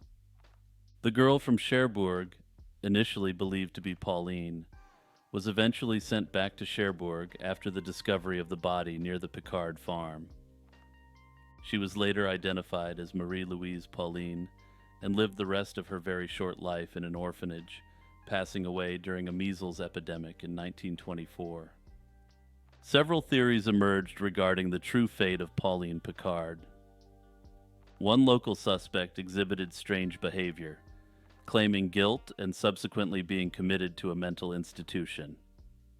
However, his involvement remained unproven, and he does not appear to have been able to provide key facts, which would indicate he was actually involved in the act. Another theory suggested that Pauline had been abducted by a wealthy couple needing a replacement for their own lost child, but this lacked concrete evidence. The disappearance and subsequent events surrounding Pauline Picard's case present a series of unresolved questions and eerie coincidences. Yet another theory was that she wandered off and was attacked by wild animals. Despite extensive investigations, the truth of what happened to Pauline Picard remains a mystery. Personally, I find the element of the lost girl who was found by the Picards to be one of the saddest parts of this already awful story. The girl found in Cherbourg was already an orphan and was promptly abandoned by the Picards upon finding out she wasn't their daughter. Had they not abandoned her back in the orphanage, the second little girl may have lived. Caño Cristales, also known as the Rainbow River, is one of the most stunning natural wonders in Colombia, located in the Serranía de la Macarena mountain range. This river is famous for its vibrant colors, which result from the presence of the aquatic plant Macarenia clavigera. During the right conditions, primarily between June and November, the riverbed transforms into a dazzling display of red, yellow, green, blue, and black hues. The discovery of Caño Cristales dates back to 1969, when a group of cattle farmers stumbled upon it while exploring the remote region. The river's isolation has helped preserve its pristine condition, though it has faced environmental threats from illegal activities such as mining and logging. Fortunately, it is now part of a protected national park, ensuring its conservation and allowing controlled tourism. The unique phenomenon of Caño Cristales is primarily due to the geological and environmental factors of the region. The river flows over a bed of ancient rocks that date back to the Precambrian era, making it one of the oldest geological formations on Earth. The plant Macarenia clavigera, which thrives in this specific environment, requires a precise combination of water level and sunlight to bloom and display its vivid colors. During the wet season, the water level is too high for sufficient sunlight to reach the plants, while the dry season lacks the necessary water flow. The river is not only a visual spectacle, but also steeped in local legends and stories. Indigenous communities in the region have long revered Caño Cristales as a sacred site. Some legends speak of the river as a place of healing and spiritual renewal. The area's rich biodiversity and unique geological features contribute to its mystique, attracting researchers and tourists alike who seek to understand and appreciate its beauty. Despite its beauty, Caño Cristales has also been a site of historical conflict. Between 1989 and 2009, the region was affected by guerrilla warfare, which made it unsafe for tourists. The area has since stabilized, and with the reopening of the national park in 2009, it has become safer and more accessible to visitors. The disappearance of Ben McDaniel. On August 18, 2010, Ben McDaniel, a 30-year-old diver, vanished while exploring the underwater cave system at Vortex Spring in Ponce de Leon, Florida. Ben McDaniel was an experienced diver, though he lacked the certification for cave diving, which is a specialized and hazardous type of diving. After suffering personal setbacks, including a failed marriage and financial troubles, Ben moved to his family's beach house in Florida to start anew and frequently visited Vortex Spring. This area is a popular diving site known for its clear waters and intricate cave system. On the evening of August 18, 2010, Ben was last seen by employees at Vortex Spring. He had completed a dive earlier in the day and spent the afternoon preparing his equipment and making notes in his dive log. Around 7:30 p.m., Ben embarked on another dive, entering the cave system after an employee, Eduardo Terran, unlocked the gate for him. This was the last time anyone saw Ben. Ben's truck remained in the parking lot for 2 days before the alarm was raised. Inside, his wallet, phone, and dive log were found, along with his dog left unattended at his home. This prompted a thorough search by local authorities, cadaver dogs, and local divers, including expert cave diver Ed Sorensen. However, no trace of Ben was found, apart from 2 unused decompression tanks. Sorensen and others concluded that Ben was not in the cave, leading to several theories about what might have happened. Some speculate that Ben ventured into the cave, got lost or trapped, and his body was carried away by the cave's currents, or consumed by aquatic predators. There are suggestions that Ben might have encountered foul play either within or outside the cave. This theory gained traction with reports of criminal activity among some individuals associated with Vortex Spring. Another theory is that Ben staged his own disappearance to escape his financial burdens and start a new life. However, his family strongly disputes this, citing his love for his dog and his optimistic plans for the future. Over the years, the McDaniel family has hired private investigators and offered rewards for information. In 2013, a death certificate was issued for Ben, but his case remains unsolved. The Black Flash of Provincetown. The legend of the Black Flash begins in the late 1930s in Provincetown, Massachusetts. First reported by children in 1938, the Black Flash was described as a tall figure, over 8 feet, cloaked in black. It was said to be incredibly fast, often appearing and disappearing in the blink of an eye. Some reports mentioned its glowing blue eyes and silver ears. One of the earliest adult accounts came from Marie Costa, who encountered the Black Flash near the town hall. She described the creature's glowing eyes and incredible leaping ability. This sighting prompted several men to attempt to catch the figure, but their efforts were in vain. The police initially dismissed the reports as a hoax, yet the sightings continued to pour in from all over town. As sightings increased, so did the stories surrounding the Black Flash. It was seen in various parts of Provincetown, sometimes reportedly being in 2 places at once, suggesting supernatural abilities. Notably, it was also suggested to be impervious to bullets and also having the ability to blow fire. One notable incident involved a group of police officers who cornered the Black Flash in a school playground. They reportedly ordered it to surrender, but it simply laughed and leapt over a 10-foot fence, unscathed by their bullets. And yeah, we're all thinking this is an American version of a very famous British creature by this point, aren't we? The local newspaper, the Provincetown Advocate, played a significant role in the story's spread. Various theories have been proposed over the years to explain the Black Flash. One theory suggests that it was a series of elaborate pranks carried out by local teenagers. According to Chief Tarvers, the figure was actually a boy standing on another's shoulders, covered in a black cape, with a flour sifter creating the appearance of silver ears. Others believe the Black Flash was a product of collective hysteria, a psychological response to the tension of the pre-World War II era. With German submarines reported off the coast and the recent panic from Orson Welles' War of the Worlds broadcast, the community was ripe for such an apparition.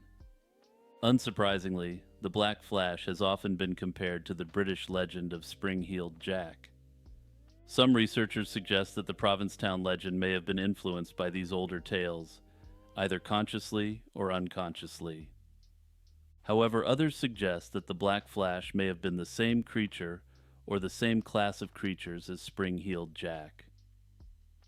The last reported sighting of the Black Flash was in 1939.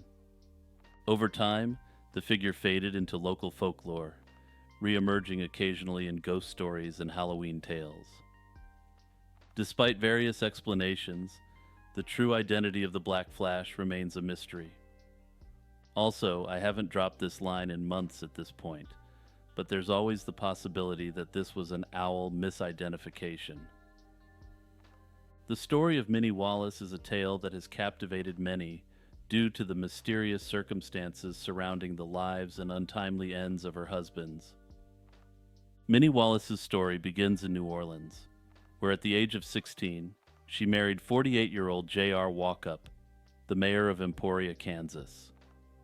This marriage quickly ended when Walkup died of arsenic poisoning just 1 month after their wedding in 1885.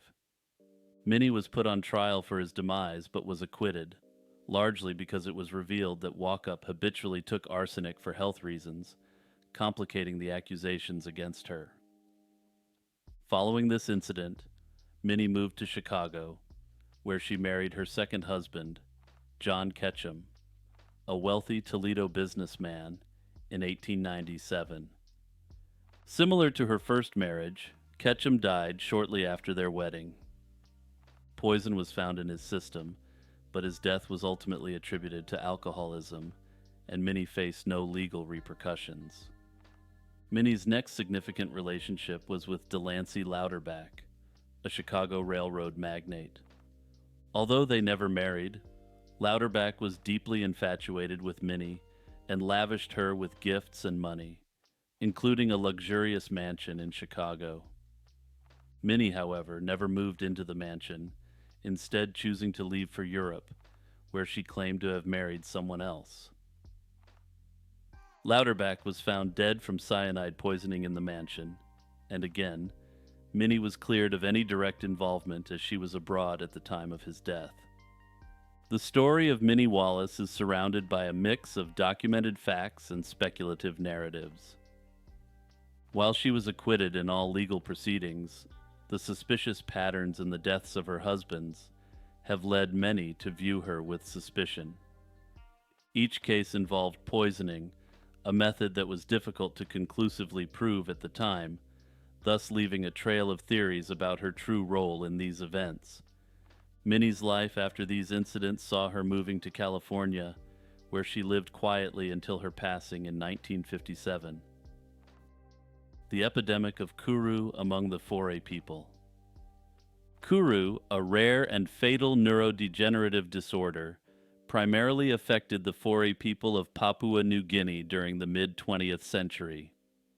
This disease, now recognized as a form of transmissible spongiform encephalopathy, or TSE, was spread through the consumption of a very familiar mammal. Because of the platform we're on here, I'm not going to specifically mention which familiar mammal this is, but I can guarantee you one thing. There's at least one living in your home.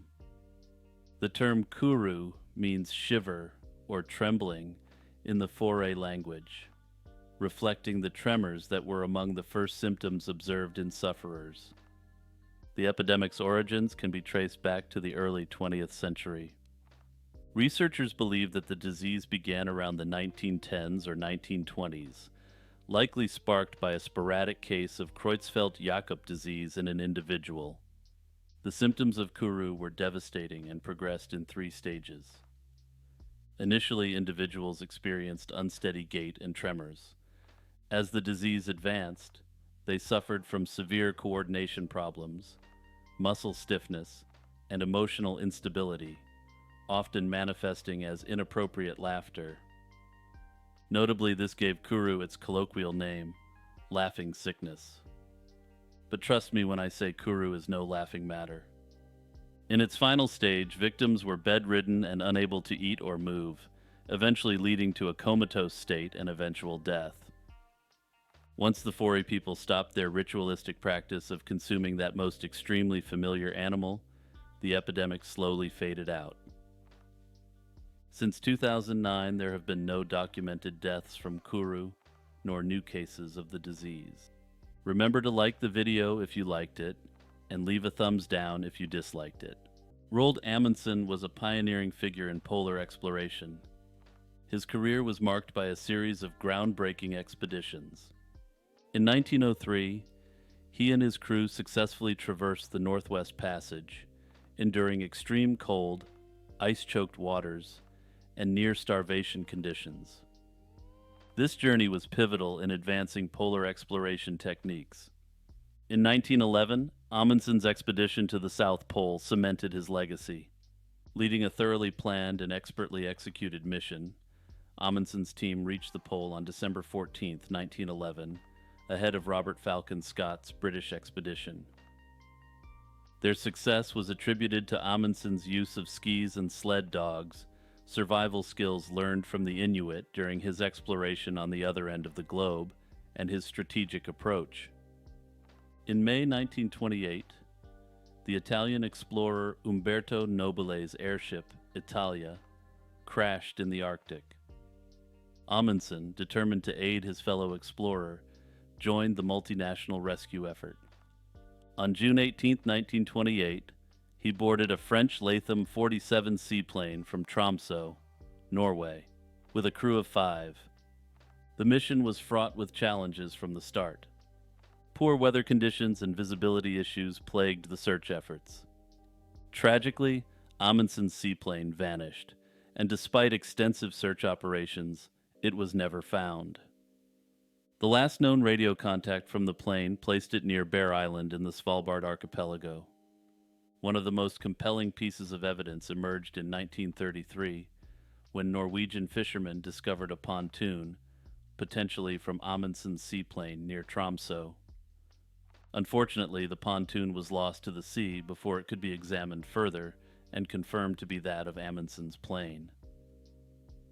In 2009, a high-tech search operation led by the Norwegian Air Force and the Norwegian Maritime Museum aimed to locate Amundsen's plane. Despite employing advanced sonar technology, the search yielded no conclusive results, leaving the mystery unsolved.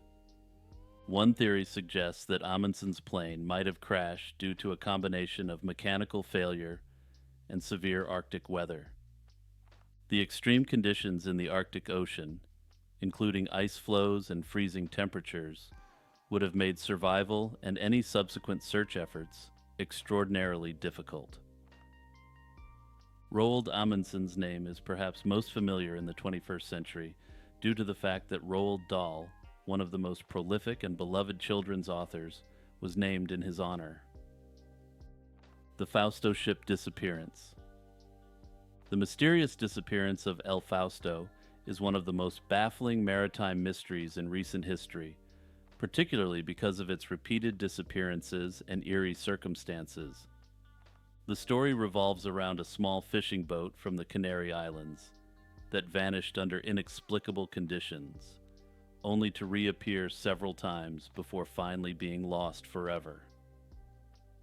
On July 20th, 1968, the fishing boat set sail from Tazacorte, La Palma, in the Canary Islands, with a planned short trip to El Hierro, another island about 80 kilometers away.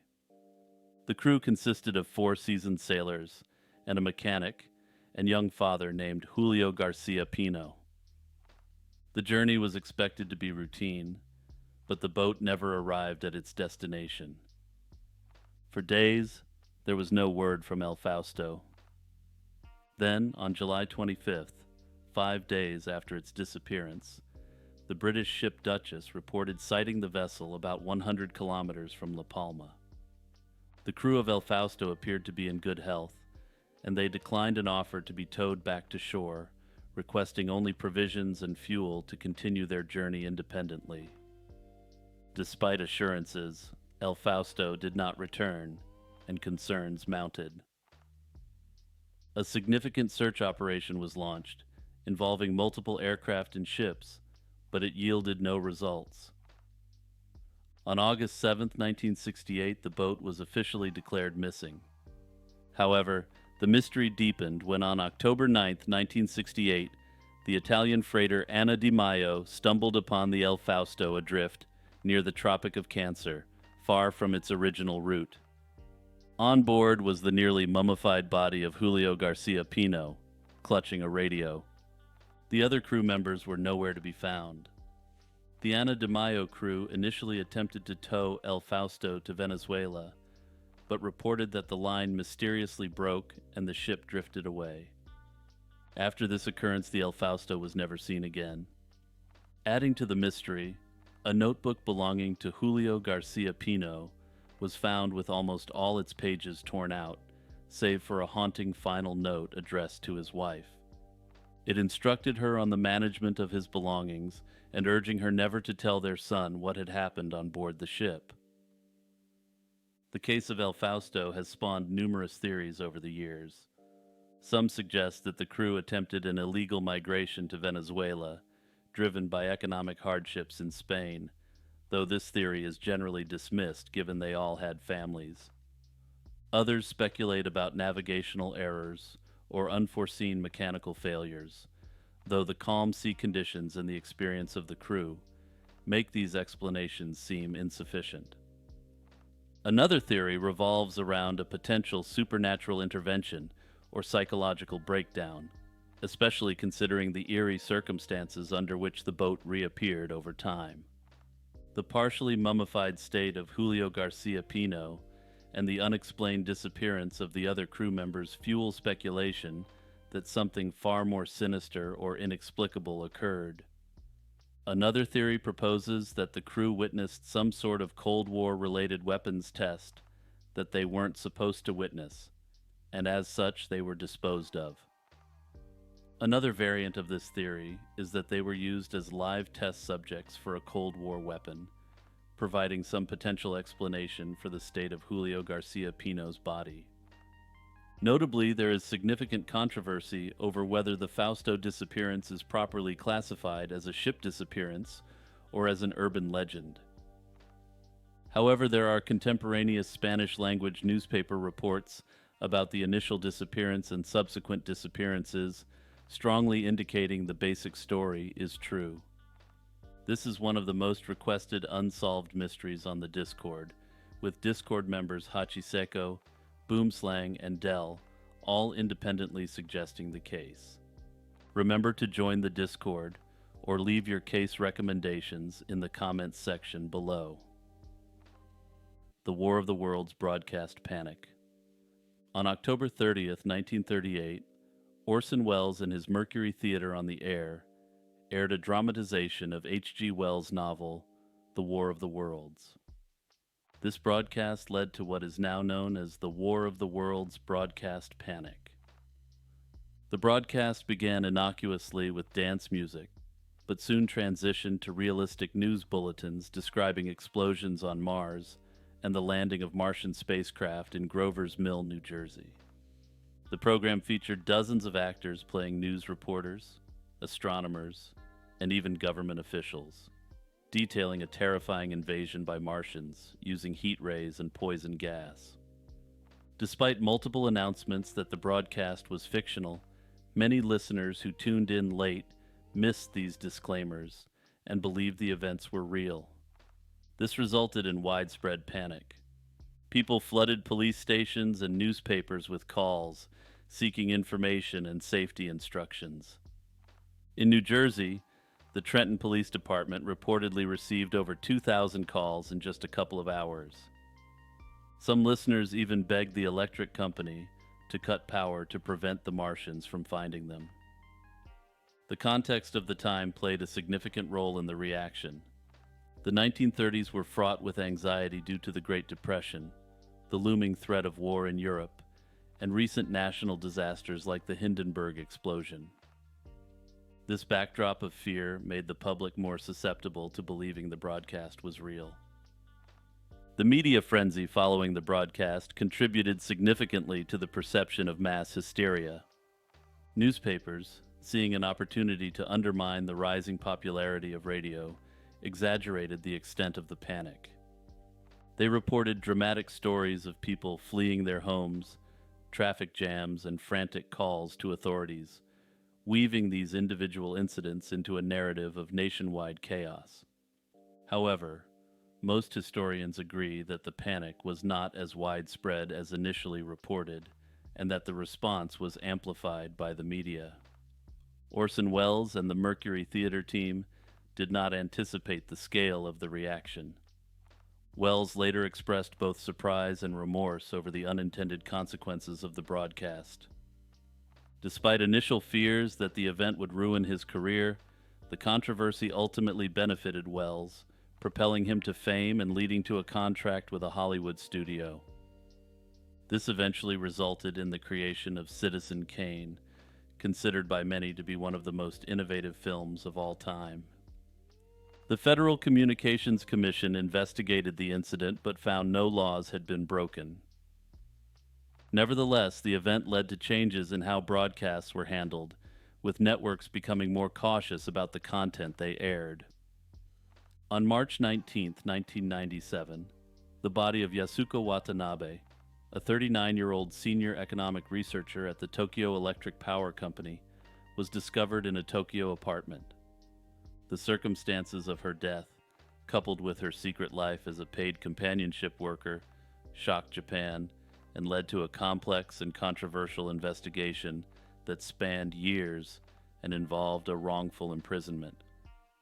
Watanabe, a well-educated woman from an affluent family, had been leading a double life. By day, she was a respected professional with a promising career, and by night, she worked the streets of Tokyo.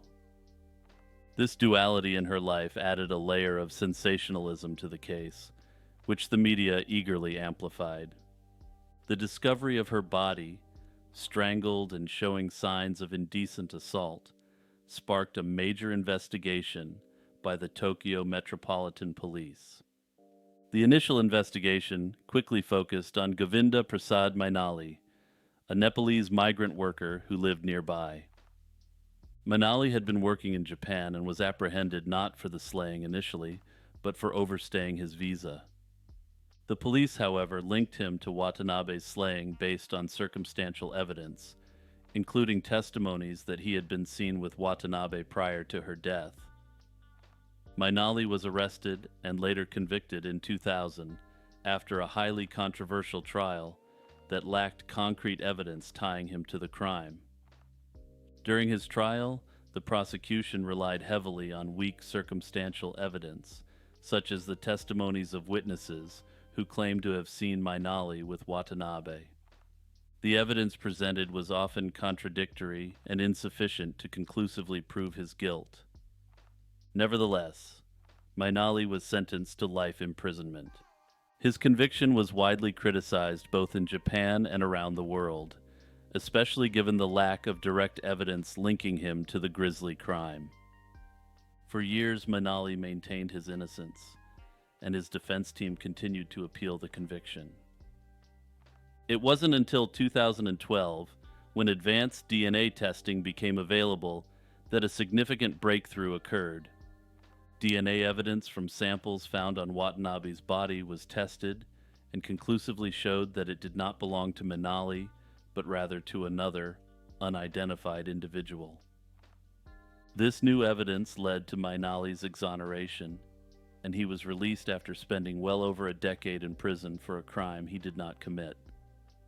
The case exposed significant flaws in the Japanese legal system, particularly regarding the treatment of certain foreign nationals and the reliance on circumstantial evidence in criminal prosecutions. One particularly egregious flaw in the system is that in Japan, unlike in the United States, the prosecution is not required to turn over all evidence to the defense. In the United States, if prosecutors have evidence that would exonerate or potentially exonerate the accused, the defense is provided access to this evidence to form the basis for their defense. Without this rule, the Japanese prosecution in this case was able to cherry-pick evidence that appeared to show that Mainali was the guilty party. Following his release, Mainali was deported to Nepal, and in 2013 he was awarded the equivalent of $800,000 American in compensation for his wrongful imprisonment. Despite the compensation, the real perpetrator of Yasuko Watanabe's slaying has never been identified, and the case remains unsolved to this day. Unfortunately, due to the passage of time, there doesn't appear to have been any significant breakthroughs in the investigation since 2012. However, since the police have a DNA profile, there's always the chance that the killer is one day brought to justice.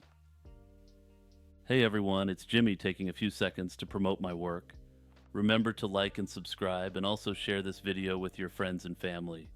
Sharing the video with your friends and family is one of the biggest ways you can help my channel grow. Also check out my music on Spotify, YouTube Music, and Apple Music. If you love chill electronica and lo-fi beats, I think you would really love my music. Cindy James, a nurse in Vancouver, British Columbia, endured a series of harrowing events that culminated in her horrific end on June 8, 1989. Cindy James was born and raised in Vancouver. After marrying psychiatrist Roy Makepeace in 1966, she worked with preschool children with special needs and later at Richmond General Hospital. In 1982, 4 months after separating from Makepeace, Cindy began receiving disturbing phone calls and threats from an unknown assailant. I note that despite initial suspicion, Makepeace was very rapidly cleared as a suspect in all the incidents involving Cindy. But I digress. These calls were just the beginning of a 7-year nightmare. The harassment escalated from phone calls to physical attacks. Cindy reported nearly 100 incidents to the police, including finding dead animals in her yard and receiving threatening letters. She moved houses, bought new cars, and got new license plates, and even altered her last name, but the attacks persisted. One of the more chilling incidents occurred on January 27, 1983, when a friend found Cindy unconscious in her yard with a nylon stocking around her neck. Cindy hired a private investigator, Ozzy Caban, who provided her with a two-way radio. On January 30, 1984, Caban found Cindy unconscious in her home with another stocking tied around her neck and a note stabbed through her hand. This incident raised suspicions among police, as there were no signs of forced entry, and the needle marks found on Cindy's arm showed no traces of drugs. Despite intense investigations, including phone taps and surveillance, police found no conclusive evidence pointing to an external attacker. Some began to suspect that Cindy might have been staging the incidents herself. This theory gained traction when she failed multiple polygraph tests and was diagnosed with possible psychotic breaks by psychiatrists during a 10-week stay at a mental health facility. In May 1989, Cindy vanished.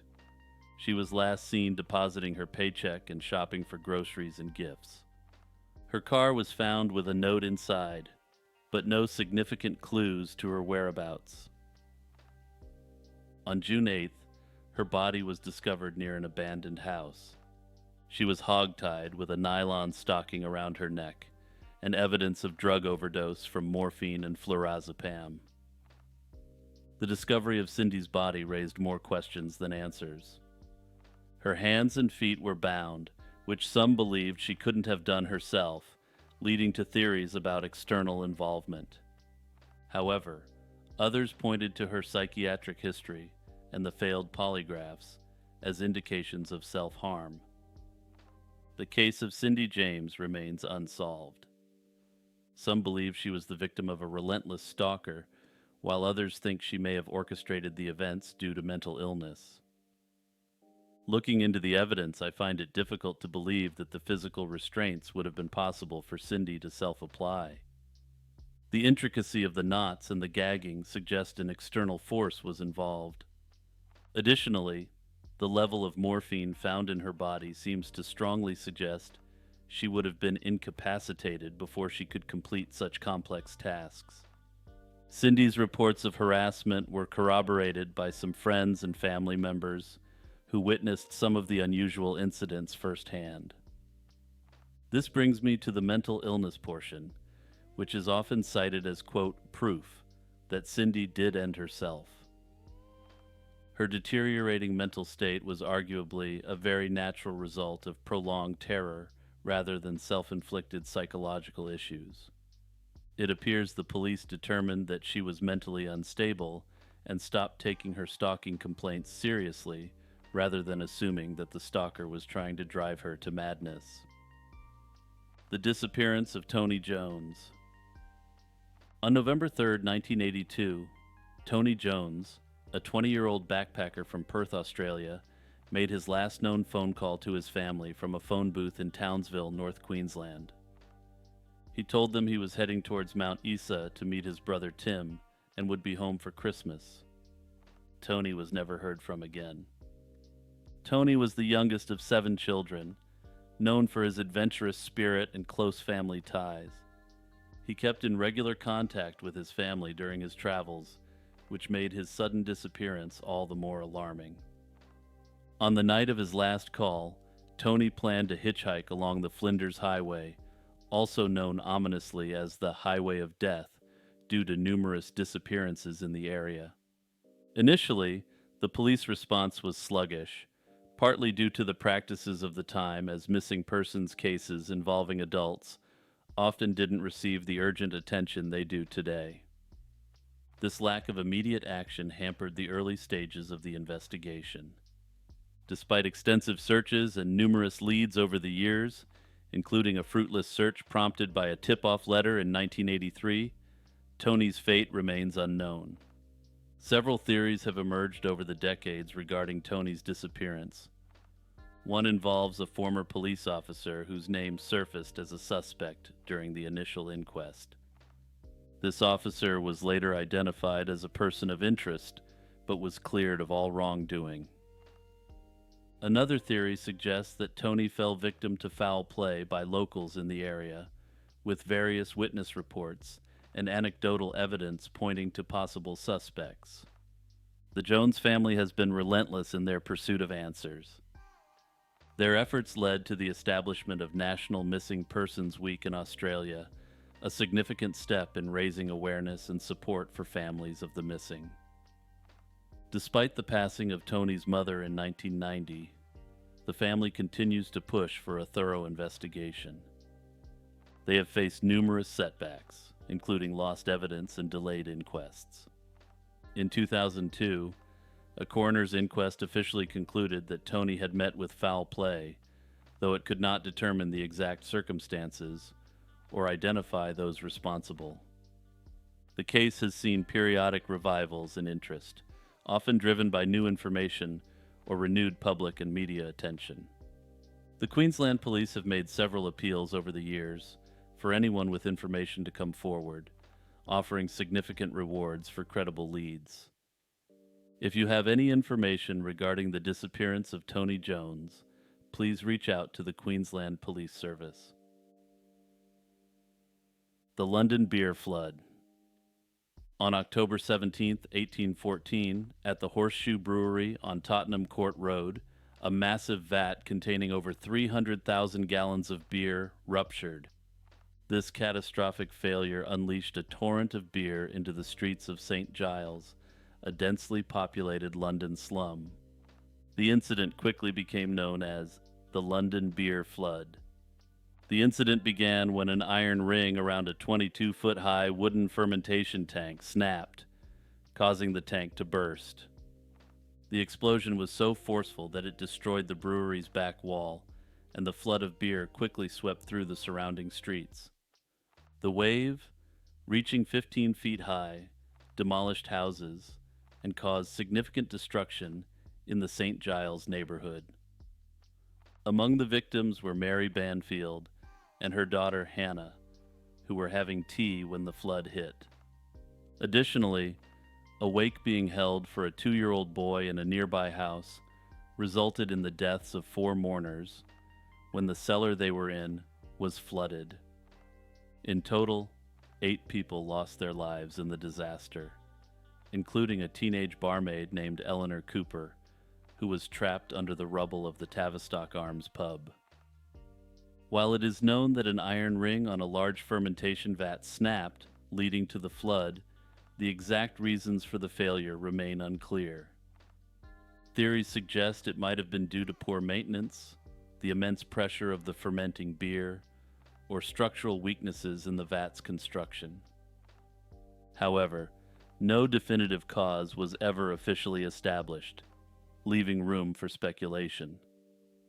One rumor suggested that hundreds of people collected the beer, resulting in mass drunkenness and a supposed death from alcohol poisoning, although contemporary reports did not support this. The disaster was investigated, and the jury concluded that it was a, quote, act of God, absolving the brewery of responsibility. This verdict has been questioned over the years, with some suggesting that negligence or cost-cutting measures might have contributed to the accident. Additionally, many have speculated that these cost-cutting measures or negligence would not have been a factor had the brewery been located in a less impoverished area of the city. The lack of stringent industrial regulations at the time means that the true accountability for the disaster remains a subject of debate. In the wake of the flood, the brewery was rebuilt. The mystery of Rennes-le-Château. Rennes-le-Château is a very small village in southern France, with what is potentially a very big secret. The village itself is picturesque, with narrow streets, stone houses, and a church dedicated to Mary Magdalene. However, it's not only the beauty of Rennes-le-Château that draws tens of thousands of visitors each year, but rather the mystery surrounding a 19th century priest named Béranger Saunière. In 1885, Saunière was appointed as the parish priest of the dilapidated church of Saint Mary Magdalene in Rennes-le-Château. Initially, Saunière was living modestly on a meager salary. However, in the years that followed, he began to spend large sums of money on renovations for the church and the surrounding area. This included funding the construction of a large villa. This unexpected wealth sparked rumors and conspiracy theories that continue to this day. One of the most famous theories involves Saunière discovering a hidden treasure. According to some accounts, while renovating the church, Saunière found ancient parchments that contained cryptic messages or possibly led to a treasure. Some believe this treasure could be linked to the Visigoths or to the Knights Templar, a medieval military order that amassed great wealth prior to losing favor. Adding to the mystery, Saunière's financial records revealed that he had received an astronomical number of requests to say Mass, far more than he could have realistically fulfilled in his life. This led to suspicions that he was involved in simony, the act of selling church favors or sacred things, under the table. The story took a dramatic turn in the mid-20th century when Noel Corbu, a local businessman who bought Saunière's estate, began to publicize the priest's story. Corbu claimed that Saunière had found a treasure hidden by Blanche of Castile, a medieval Spanish princess who became Queen of France in the 13th century. Corbu's tales caught the attention of Pierre Plantard, who linked them to the myth of the Priory of Sion, a secret society purportedly protecting the bloodline of Jesus Christ and Mary Magdalene. This connection was further popularized by the book Holy Blood, Holy Grail, and later by Dan Brown's novel The Da Vinci Code. Despite numerous investigations and excavations, no concrete evidence of a treasure has ever been found. Many believe that Saunière might have discovered valuable historical artifacts, or even documents that he sold to wealthy collectors or the church. But these claims remain unverified. Some historians suggest that Saunière's wealth might have come from blackmailing the church with some potentially damaging secrets, though this theory is also speculative. The allure of Rennes-le-Château is not just in its potential hidden wealth, but also in its historical and mystical connections. Notably, the village is often associated with sacred geometry, ley lines, and other esoteric traditions. These theories, combined with the mysterious life of Saunière, have cemented Rennes-le-Château's place in popular culture and continue to attract researchers, treasure hunters, and tourists. The poisoning of Alexander Litvinenko. On November 1, 2006, Alexander Litvinenko, a former officer of the Russian FSB and KGB, was poisoned in London. Litvinenko defected to the UK in 2000 after accusing the FSB of engaging in illegal activities, including slayings of political opponents. His outspokenness and defection were viewed as acts of betrayal by his former colleagues in Moscow. In London, Litvinenko continued his work as a critic of the Russian government and as an informant for British intelligence. On the day he was poisoned, Litvinenko met with Andrei Lugovoy and Dmitry Kovtun, both quote-unquote former Russian agents, at the Millennium Hotel in London. During this meeting, Litvinenko ingested polonium-210, a highly radioactive substance, believed to have been mixed into his tea. Polonium-210 is a rare and lethal isotope, primarily produced in state-controlled nuclear reactors in Russia, making its acquisition by private individuals highly improbable.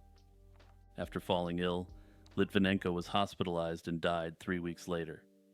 British investigators quickly identified polonium-210 as the cause of his symptoms, a discovery that pointed to a sophisticated and state-sponsored operation due to the isotope's rarity. The investigation by Scotland Yard concluded that Lugovoy and Kovtun were responsible for the poisoning, acting under orders likely approved at the highest levels of the Russian government. British authorities requested the extradition of the suspects, but Russia refused, citing constitutional restrictions against extraditing its citizens. The public inquiry led by Judge Robert Owen in 2016 reinforced these conclusions, asserting that the operation was probably approved by President Putin.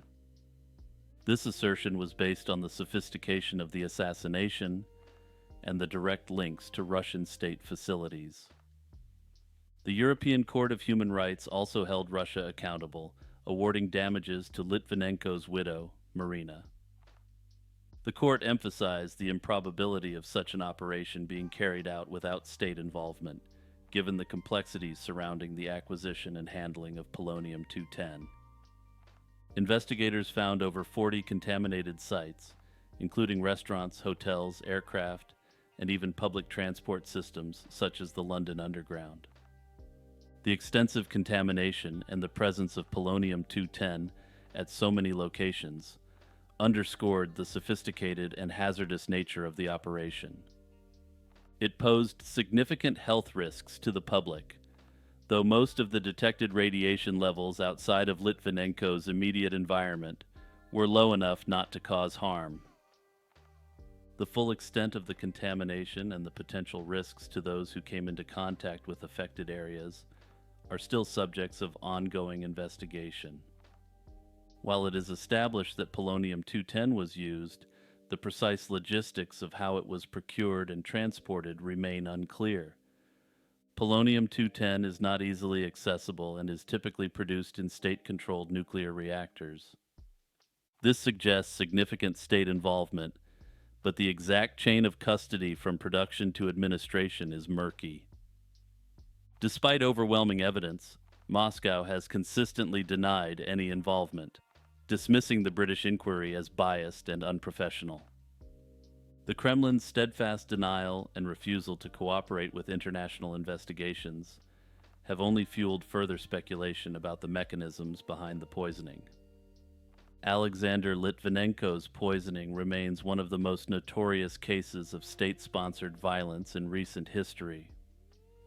The phrase, "May you live in interesting times," is a supposed ancient Chinese curse, yet its origins are far from clear. The expression is often cited as a translation of a traditional Chinese curse, but no such phrase has been found in Chinese texts. The closest similar saying in Chinese translates to, "Better to be a dog in times of tranquility than a human in times of chaos." This proverb conveys the sentiment that chaotic times are best avoided. The earliest known use of the phrase in English can be traced back to a British diplomat's memoir from 1936, which mentions being warned of the curse before departing for China. This anecdote is often linked to Sir Austen Chamberlain, who attributed the curse to a member of the British diplomatic service in China. Chamberlain's father, Joseph Chamberlain, also used a similar phrase in an 1898 speech, possibly influencing its popularization. Despite its dubious origins, the phrase has been embraced by many notable figures. For instance, Robert F. Kennedy used it in a 1966 speech, highlighting the dual nature of interesting times as both dangerous and full of potential for creativity and innovation. The phrase has also appeared in various literary and cultural contexts, further embedding it into popular consciousness. The phrase's allure lies in its ironic twist. At first glance, interesting times might seem desirable, but historically such periods are marked by turmoil and hardship. This paradox makes the phrase an effective way to comment on the unpredictability and complexity of historical events. In modern times, the phrase has been referenced in numerous contexts, from political speeches to cultural critiques. Ed McMahon and Publishers Clearinghouse. One of the most frequently cited examples of the Mandela effect is the widespread belief that Ed McMahon, the famous sidekick on The Tonight Show, was a spokesperson for Publishers Clearinghouse. The Mandela effect is a phenomenon where a large group of people remember something differently from how it actually happened. Believers in this Mandela effect report that he personally delivered oversized checks to sweepstakes winners. However, despite these vivid memories, the truth is that Ed McMahon never worked for Publishers Clearinghouse. The roots of this false memory may stem from McMahon's actual role as a spokesperson for a different company, American Family Publishers, which operated in a similar space as PCH. In the 1980s and 1990s, AFP and PCH were direct competitors, both heavily promoting their sweepstakes with high-value prizes, often confusing consumers. McMahon's involvement with AFP included his image being featured prominently on promotional materials and commercials, where he would encourage people to enter the sweepstakes. However, unlike the PCH Prize Patrol, McMahon did not go to winners' homes with a camera crew to deliver checks. This role was central to the PCH brand, but was never part of McMahon's job description at AFP. Over time, as AFP faded from public memory, many people began to conflate the two companies, mistakenly believing that McMahon was the face of PCH. Other factors may also have contributed to this widespread misconception. For example, McMahon appeared on the sitcom Roseanne, where his character did indeed deliver checks, further solidifying the association in viewers' minds. In response to the persistent rumors, Publishers Clearinghouse has repeatedly clarified that Ed McMahon was never associated with their company. They emphasize that the real PCH Prize Patrol members, who actually do deliver checks to winners' homes, have never included McMahon. Narumi Kurosaki, a Japanese student studying in France, disappeared in December 2016 under circumstances that have captivated attention across Europe, Japan, and South America.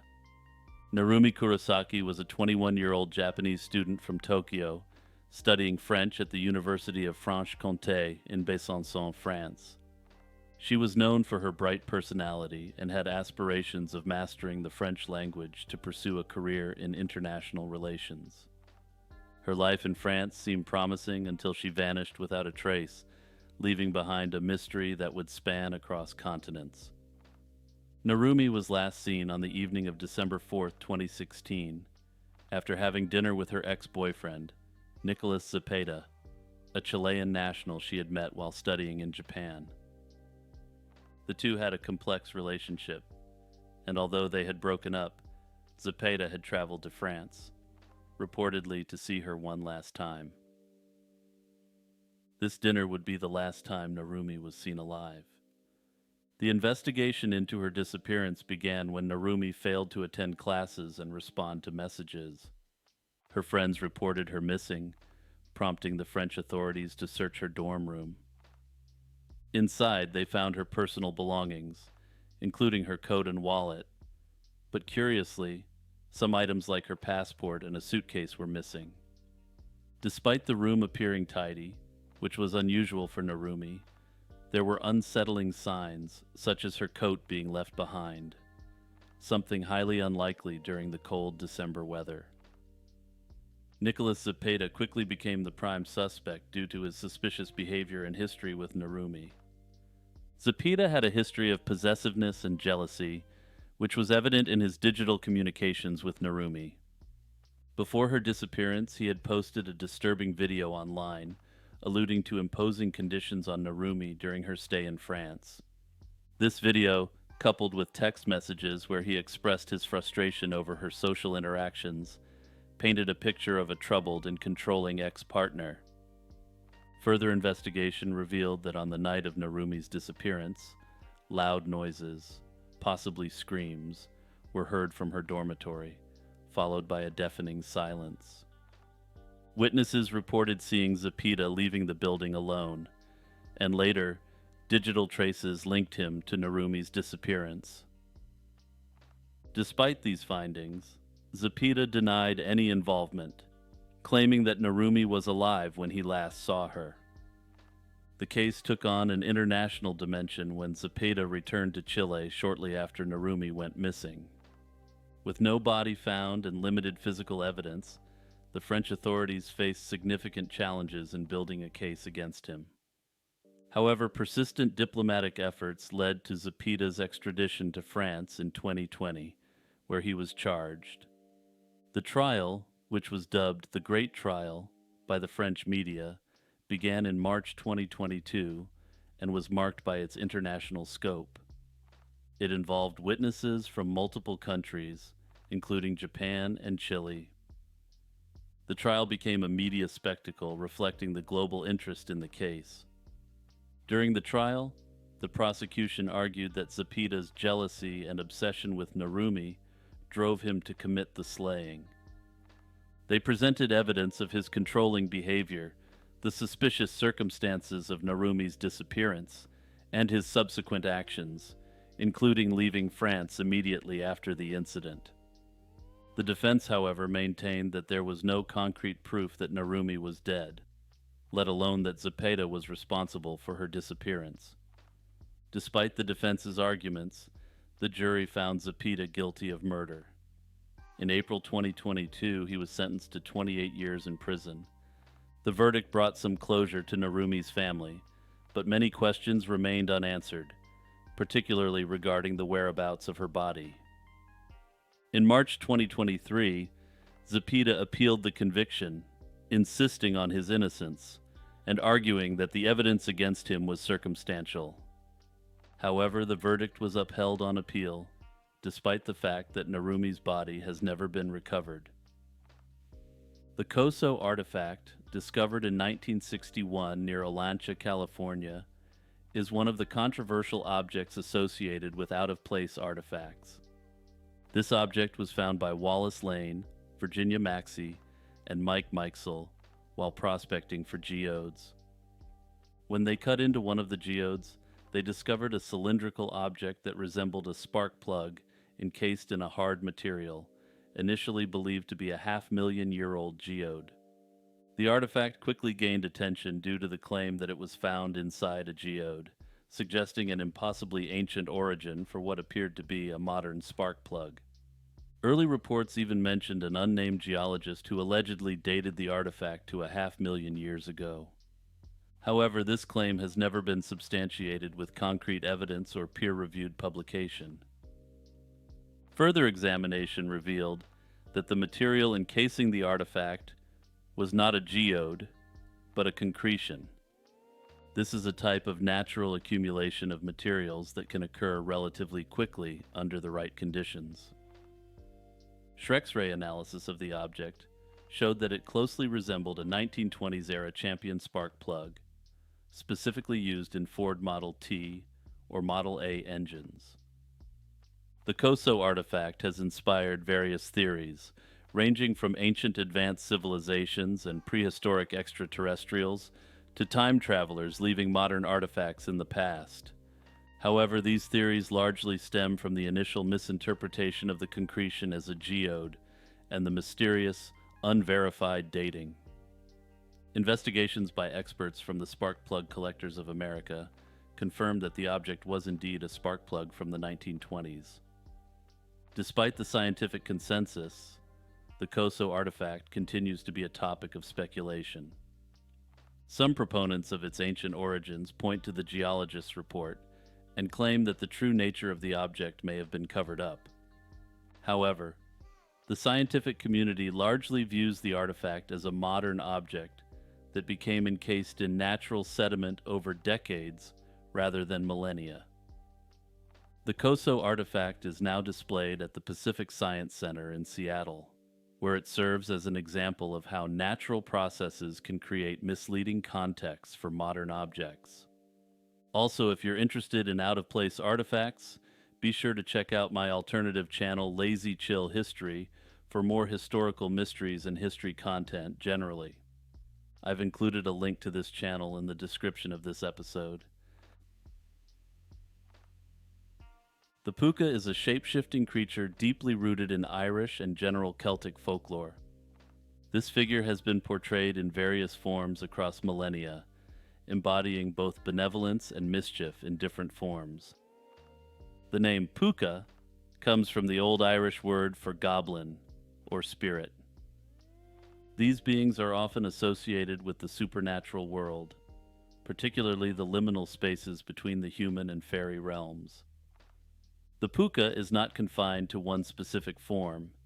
It is a master of disguise, able to transform into various animals such as horses, goats, rabbits, dogs, and even occasionally humans. Perhaps the most fascinating aspect of the puka is its dual nature.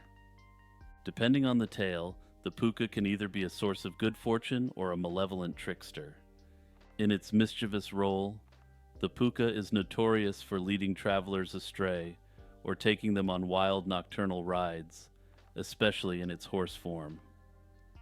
These rides are often terrifying, with the rider returned unharmed physically, but deeply shaken by the experience. On the other hand, there are stories where the puka takes on a more protective and helpful role. For example, in one tale, the puka helps a poor farmer by milling his grain at night, ensuring the family's prosperity.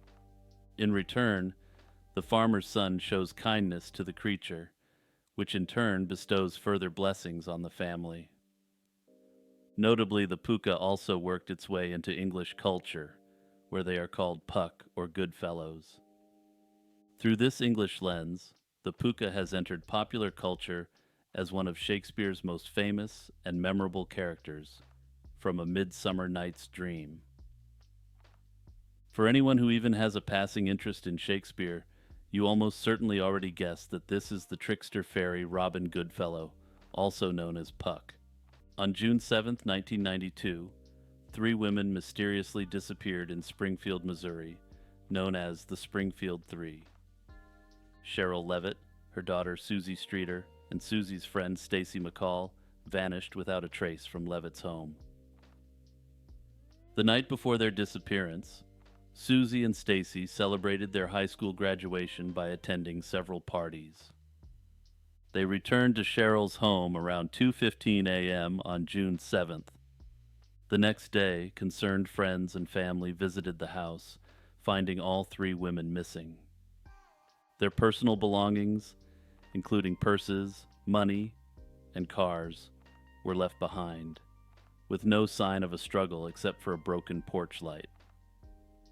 The initial response was hampered by a delay in reporting and contamination of the crime scene by concerned visitors. When the police finally arrived, they found the scene eerily calm. Cheryl's bed appeared to have been slept in, and personal items were neatly arranged, suggesting the women had prepared for bed before disappearing.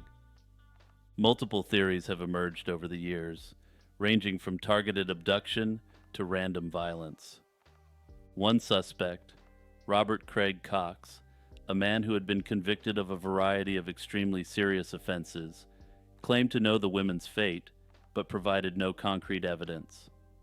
Investigators do not consider him credible and believe he lied in an attempt to draw out some sort of deal with the authorities. The authorities never offered him any sort of deal, and as such, no further information was revealed. Another theory involves Susie's association with a rough crowd, potentially leading to their abduction by someone from her social circle. Notably, Susie's ex-boyfriend was considered a prime suspect due to his relation to her and because of his unusual criminal history and pending criminal charges.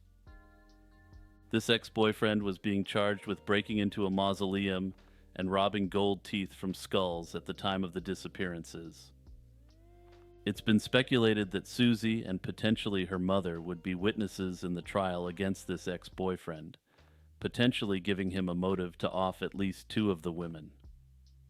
However, no conclusive evidence against the former boyfriend was ever located, and he was not charged in relation to the disappearances. Several other leads were explored in the years following the disappearances, but yielded no significant breakthroughs. In 2007, ground-penetrating radar revealed 3 anomalies under a hospital parking garage, suggesting possible graves. However, the tip was deemed not credible, and the site was not excavated due to the cost and lack of evidence. I do find it unusual that the police took the tip seriously enough to employ ground-penetrating radar, but not seriously enough to actually do anything about it when the anomalies were found. Over 5,000 tips total have been investigated since 1992, however the case remains no closer to being solved today. If you have any information regarding the disappearances of Susie Streeter, Stacy McCall, and Cheryl Levitt, please contact the Springfield, Missouri Police Department. While the case is now considered cold, the investigation appears to remain quite active. The Kinross Incident. On November 23, 1953, First Lieutenant Felix Moncla and his radar operator, Second Lieutenant Robert L. Wilson, were on a mission over Lake Superior. This mission would end with both men disappearing and would spark decades of UFO-related speculation. The incident began when a radar station at Calumet Air Force Station, located on Michigan's Keweenaw Peninsula, detected an unidentified aircraft in restricted airspace near Lake Superior. This unidentified aircraft was reportedly flying off course by about 30 miles, and the situation prompted the immediate scrambling of an F-89C Scorpion from Kinross Air Force Base. The aircraft, piloted by Moncla with Wilson as his radar operator, was designated as Avenger Red and tasked with intercepting the unknown aircraft. Guided by ground control radar, the F-89C climbed to an altitude of 25,000 feet and then descended to 7,000 feet to close in on the target. As the jet approached the unidentified object, the radar operators witnessed a puzzling event. The blips representing the 2 aircraft merged into one.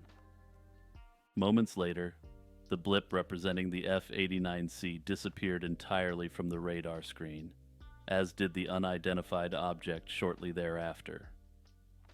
The sudden disappearance of the aircraft triggered an extensive search and rescue operation involving both American and Canadian forces. Despite the combined efforts, no wreckage was found, and no trace of Moncla, Wilson, or their aircraft was ever recovered. The official report from the United States Air Force initially suggested that the F-89 had successfully intercepted the target. U.S. officials identified it as a Royal Canadian Air Force C-47 Dakota. After the successful interception, the official report indicates that Moncla then likely crashed due to pilot vertigo. However, this explanation was quickly refuted by Canadian officials who stated that no such aircraft was in the area at the time. Notably, it is unclear why U.S. officials communicated such a story without first clearing it with Canadian officials. The U.S. Air Force's handling of the incident raised many questions, particularly because of their contradictory statements. Initially, they claimed that the F-89 had merged with the radar blip of the unidentified aircraft, implying a collision or close interaction. Later, they suggested the possibility of a misreading of the radar scope, with the final conclusion being that the aircraft likely crashed due to disorientation. This flip-flopping fueled suspicions and led to various theories, including the involvement of extraterrestrial forces. Donald Keyhoe, a prominent early UFO investigator and author, was among the first to propose that the incident was evidence of an encounter with an alien spacecraft. He pointed out the lack of physical evidence, the strange radar behavior, and the Air Force's inconsistent explanations as indicators of a possible cover-up. Over the decades, the Kinross incident has remained a focal point for UFO enthusiasts and conspiracy theorists. In 1968, reports emerged of aircraft debris found on the shores of Lake Superior, but these were never conclusively linked to Moncla's F-89. In 2006, a group calling itself the Great Lakes Dive Company claimed to have found the wreckage of the F-89, along with what they described as parts of a UFO. However, this claim was later exposed as a hoax, further muddying the waters of an already complex mystery.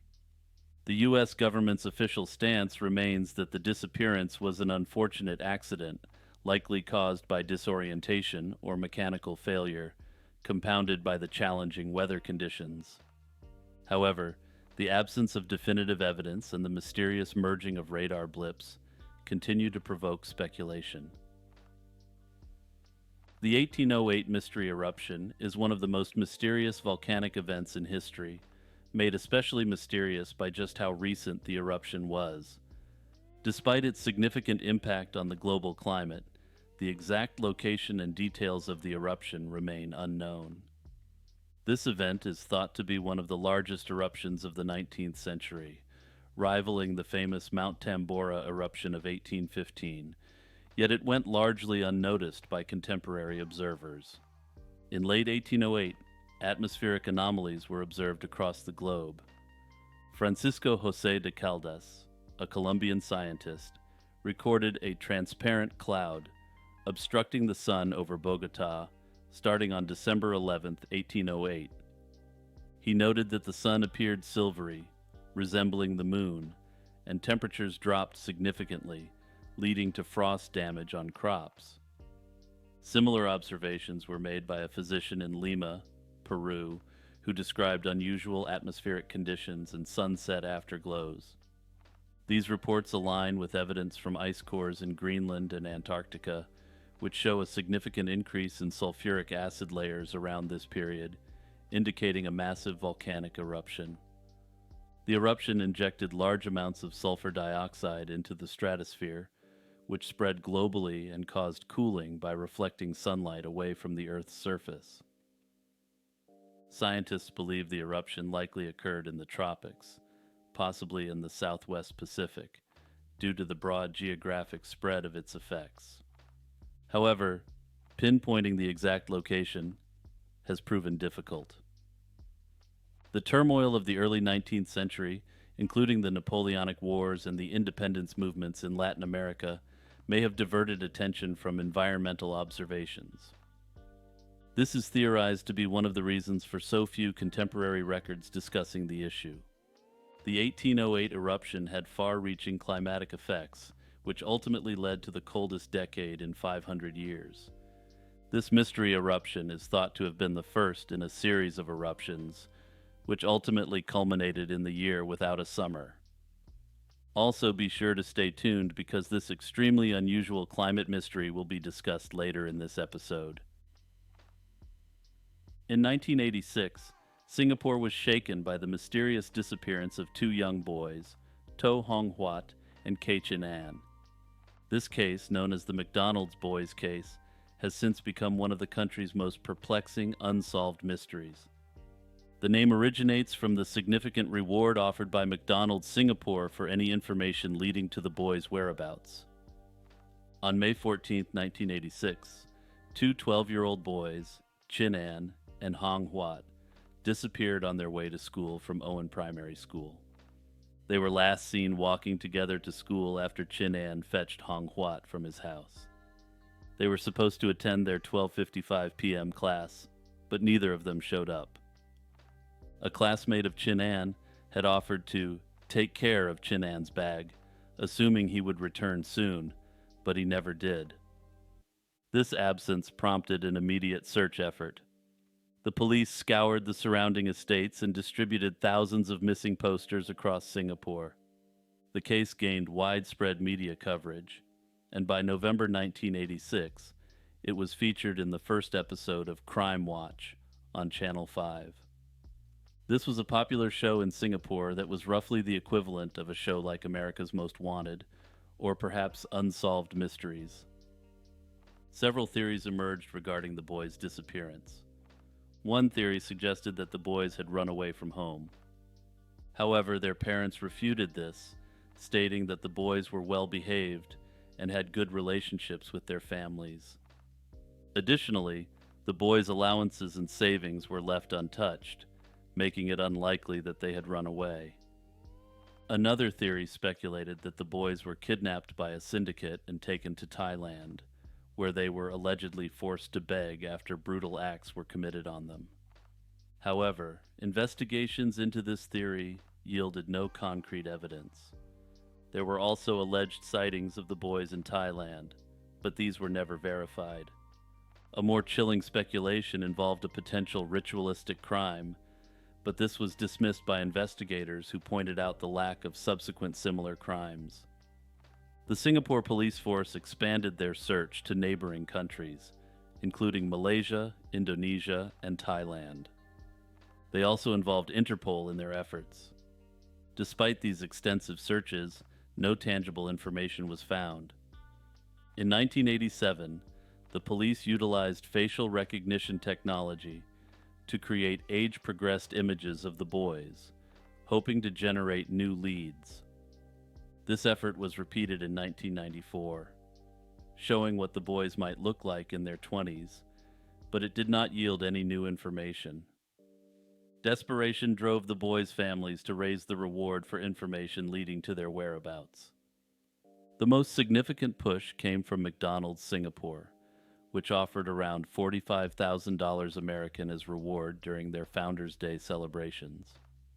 Posters were placed in all McDonald's outlets across Singapore to maximize visibility. In 1996, a private investigator claimed to have new information, but this did not lead to a breakthrough. In 2010, a tip-off suggested the boys might be living in Johor Bahru, Malaysia, but this also proved inconclusive. Despite all efforts, the case remains unsolved, with the case having advanced little. The first internet meme. The concept of an internet meme has become an integral part of online culture, shaping how we communicate and entertain one another. The term meme itself was first coined by British evolutionary biologist Richard Dawkins in his 1976 book, The Selfish Gene. In this book, he used it to describe a unit of cultural transmission or a cultural analog to genes in biology. However, the specific phenomenon of the internet meme emerged with the advent of the digital age. One of the earliest examples to gain widespread popularity was the dancing baby, often cited as the first internet meme. The dancing baby, also known as Baby Cha-Cha, originated in 1996 as a product of early 3D animation software called Character Studio, created by Michael Gerard and Robert Lurie. This software was designed to showcase the capabilities of motion capture technology, allowing animators to create complex, lifelike movements for digital models. The animation featured a simple 3D rendered baby performing a set of dance moves to a catchy tune. While it was initially a technical demonstration, the animation quickly took on a life of its own once it was shared online, becoming a viral sensation through email chains and early forums. The spread of the dancing baby was accelerated by its appearance on the television show Single Female Lawyer in 1997. In this show, it was used as a surreal representation of the main character's biological clock. As the dancing baby continued to be shared, remixed, and parodied, it laid the groundwork for what we now understand as the viral nature of internet memes. While the dancing baby is often considered the first internet meme, it is important to note that the concept of a meme itself has evolved considerably since then. Early internet culture saw the rise of simple text-based memes that eventually gave way to more complex visual and multimedia memes as internet bandwidth and digital tools improved. I note that the dancing baby is not without competitors for the first internet meme, and I'll be discussing another popular early internet meme and the mystery surrounding it shortly. The disappearance of Helena Anderson. Helena Anderson was a 22-year-old woman who vanished in Mariestad, Sweden. On the night of June 13, 1992, Helena attended a party before heading to the Stadshotellet, a local dance venue in Mariestad. After a night of dancing, she called her sister just before the venue closed, explaining she had forgotten her keys.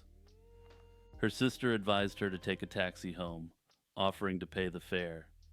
However, Helena never made it home, and ominously a woman's scream was heard that night in the area of her home.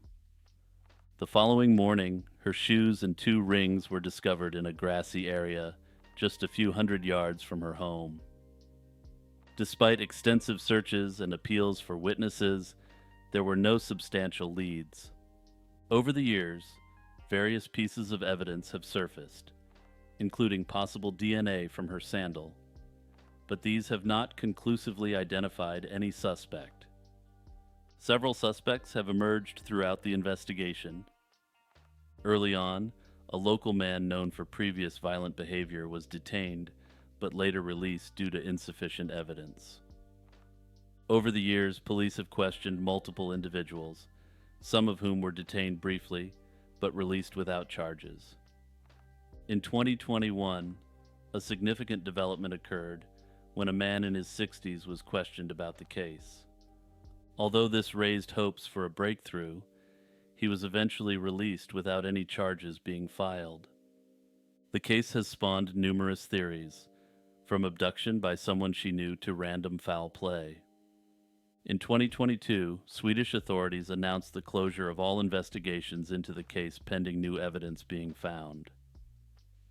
The Salem witch trials took place between February 1692 and May 1693 in colonial Massachusetts. This episode of mass hysteria resulted in the accusation of over 200 people, mostly women but also some men, for practicing witchcraft, with 20 executions and several others imprisoned. The hysteria began in January 1692 when Elizabeth Parris and Abigail Williams, the daughter and niece of Reverend Samuel Parris, began exhibiting strange behaviors. The local doctor, William Griggs, diagnosed bewitchment, leading to the accusations against 3 women. One of the women confessed, claiming the existence of other witches serving the devil, fueling the paranoia and resulting in widespread accusations. The trials were held in Salem Village and extended to surrounding communities like Andover and Topsfield. Governor William Phipps established a special court to handle the cases, presided over by eminent judges such as Samuel Sewall and William Stoughton. The court controversially accepted spectral evidence, which included testimony about dreams and visions. This type of evidence contributed to the conviction of many, including the first person executed, Bridget Bishop, on June 10, 1692. Among the accused were prominent community members like Rebecca Nurse and Martha Corey, whose arrests caused significant concern. Even a 4-year-old girl, Dorothy Good, was not spared accusations of witchcraft. In a disturbing twist, judicial officials took her story about talking to a snake at face value and confirmed that the snake must have been her quote-unquote familiar, sent by the devil. Just a quick editorial note here. If your trial includes evidence in the shape of visions, and you take the word of a 4-year-old kid talking to a snake at face value, you may be running a kangaroo court. Giles Corey, an 80-year-old farmer, faced a unique fate. Refusing to plead, he was pressed under heavy stones until he succumbed to his injuries. Several theories attempt to explain the causes of the Salem witch trials. One posits that post-traumatic stress from conflicts with Native American tribes contributed to the hysteria. Others suggest that social, political, and religious tensions within the community played a role. Some historians point to a possible hallucinogenic fungus, ergot, which can cause symptoms like delusions and spasms, as a potential cause. The trials began to lose momentum as public opinion shifted. Influential figures like Cotton Mather and his father, Increase Mather, criticized the use of spectral evidence as nonsensical. The governor, responding to the growing skepticism and the accusation against his own wife, dissolved the courts in October 1692. He later established a new court that disallowed spectral evidence, leading to the acquittal and release of many accused. However, the trials did continue on for a short time. Needless to say, without spectral evidence and evidence from talking snakes, convictions plummeted. By May 1693, public opinion had completely turned against the witch trials, and the governor had pardoned all remaining prisoners accused of witchcraft. In subsequent years, the Massachusetts General Court declared a day of fasting for the tragedy, and in 1711, the colony passed legislation restoring the good names of the condemned. Notably, they also took the steps to provide financial restitution to the heirs of those who had fallen under this perversion of justice. In modern times, the Salem witch trials have become indelibly linked to mass hysteria. Hey everyone, it's Jimmy taking a few seconds to promote my work. Remember to like and subscribe, and also share this video with your friends and family. Sharing the video with your friends and family is one of the biggest ways you can help my channel grow. The more the channel grows, the more time I have to produce content for you. The Ghost of Anne Boleyn. After her execution in 1536, numerous sightings of Anne Boleyn's spectral figure have been reported across England, particularly in locations significant to her life and tragic death. One of the most famous locations associated with Anne's ghost is the Tower of London, where she was beheaded. Reports of her apparition have been frequent over the years. Perhaps the most chilling encounter occurred in 1864, when a soldier stationed at the tower claimed to have seen a figure resembling a woman dressed in white. When he challenged the figure and received no response, he attempted to stab it with his bayonet, only to have the weapon pass through the apparition, causing him to faint. The soldier's testimony was later corroborated by an officer who witnessed the event from a nearby window. The Tower of London is not the only place haunted by Anne's ghost. At Windsor Castle, she has been seen running through the corridors, clutching her head. Similarly, Anne's spirit is reportedly seen at Fyvie Castle, where she appears under an ancient oak tree or walking across a bridge on the castle grounds. These locations are closely tied to her courtship with Henry VIII, adding a layer of tragic romance to the sightings. Blickling Hall in Norfolk, another significant site, is where Anne's ghost is said to make a grand appearance every year on the anniversary of her execution.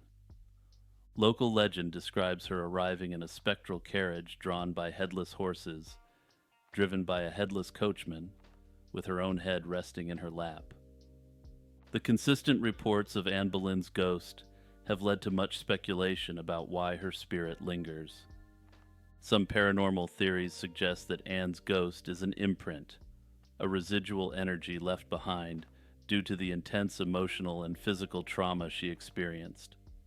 Others believe her ghost continues to haunt these places because of unresolved issues or unfinished business, a theory commonly associated with restless spirits. Skeptics, on the other hand, point out that individuals who seek out sites related to Anne Boleyn may be primed to have what they believe to be a supernatural experience involving her. The Cryptos Sculpture. Cryptos, a cryptographic sculpture by artist Jim Sanborn, stands enigmatically at the CIA headquarters in Langley, Virginia. Since its installation in 1990, Cryptos has fascinated cryptologists, employees of the CIA, and the public with its encrypted messages carved into a copper scroll. Sanborn's design incorporates several complex elements. The main feature is a large copper plate with encrypted messages, complemented by other elements like petrified wood, polished granite, and a small reflecting pool. These materials were chosen for their symbolic significance and their physical and chemical properties, reflecting the themes of accumulation and preservation of information over time. Sanborn, collaborating with a retired CIA cryptographer, crafted cryptos to feature 4 encrypted passages. While the first 3 passages have been deciphered, the 4th remains unsolved, fueling ongoing intrigue and speculation. The sculpture is not just a sequence of codes, but a layered puzzle, where even the decrypted messages pose further questions. Sanborn has hinted that the complete resolution of Kryptos' mystery requires solving all 4 passages.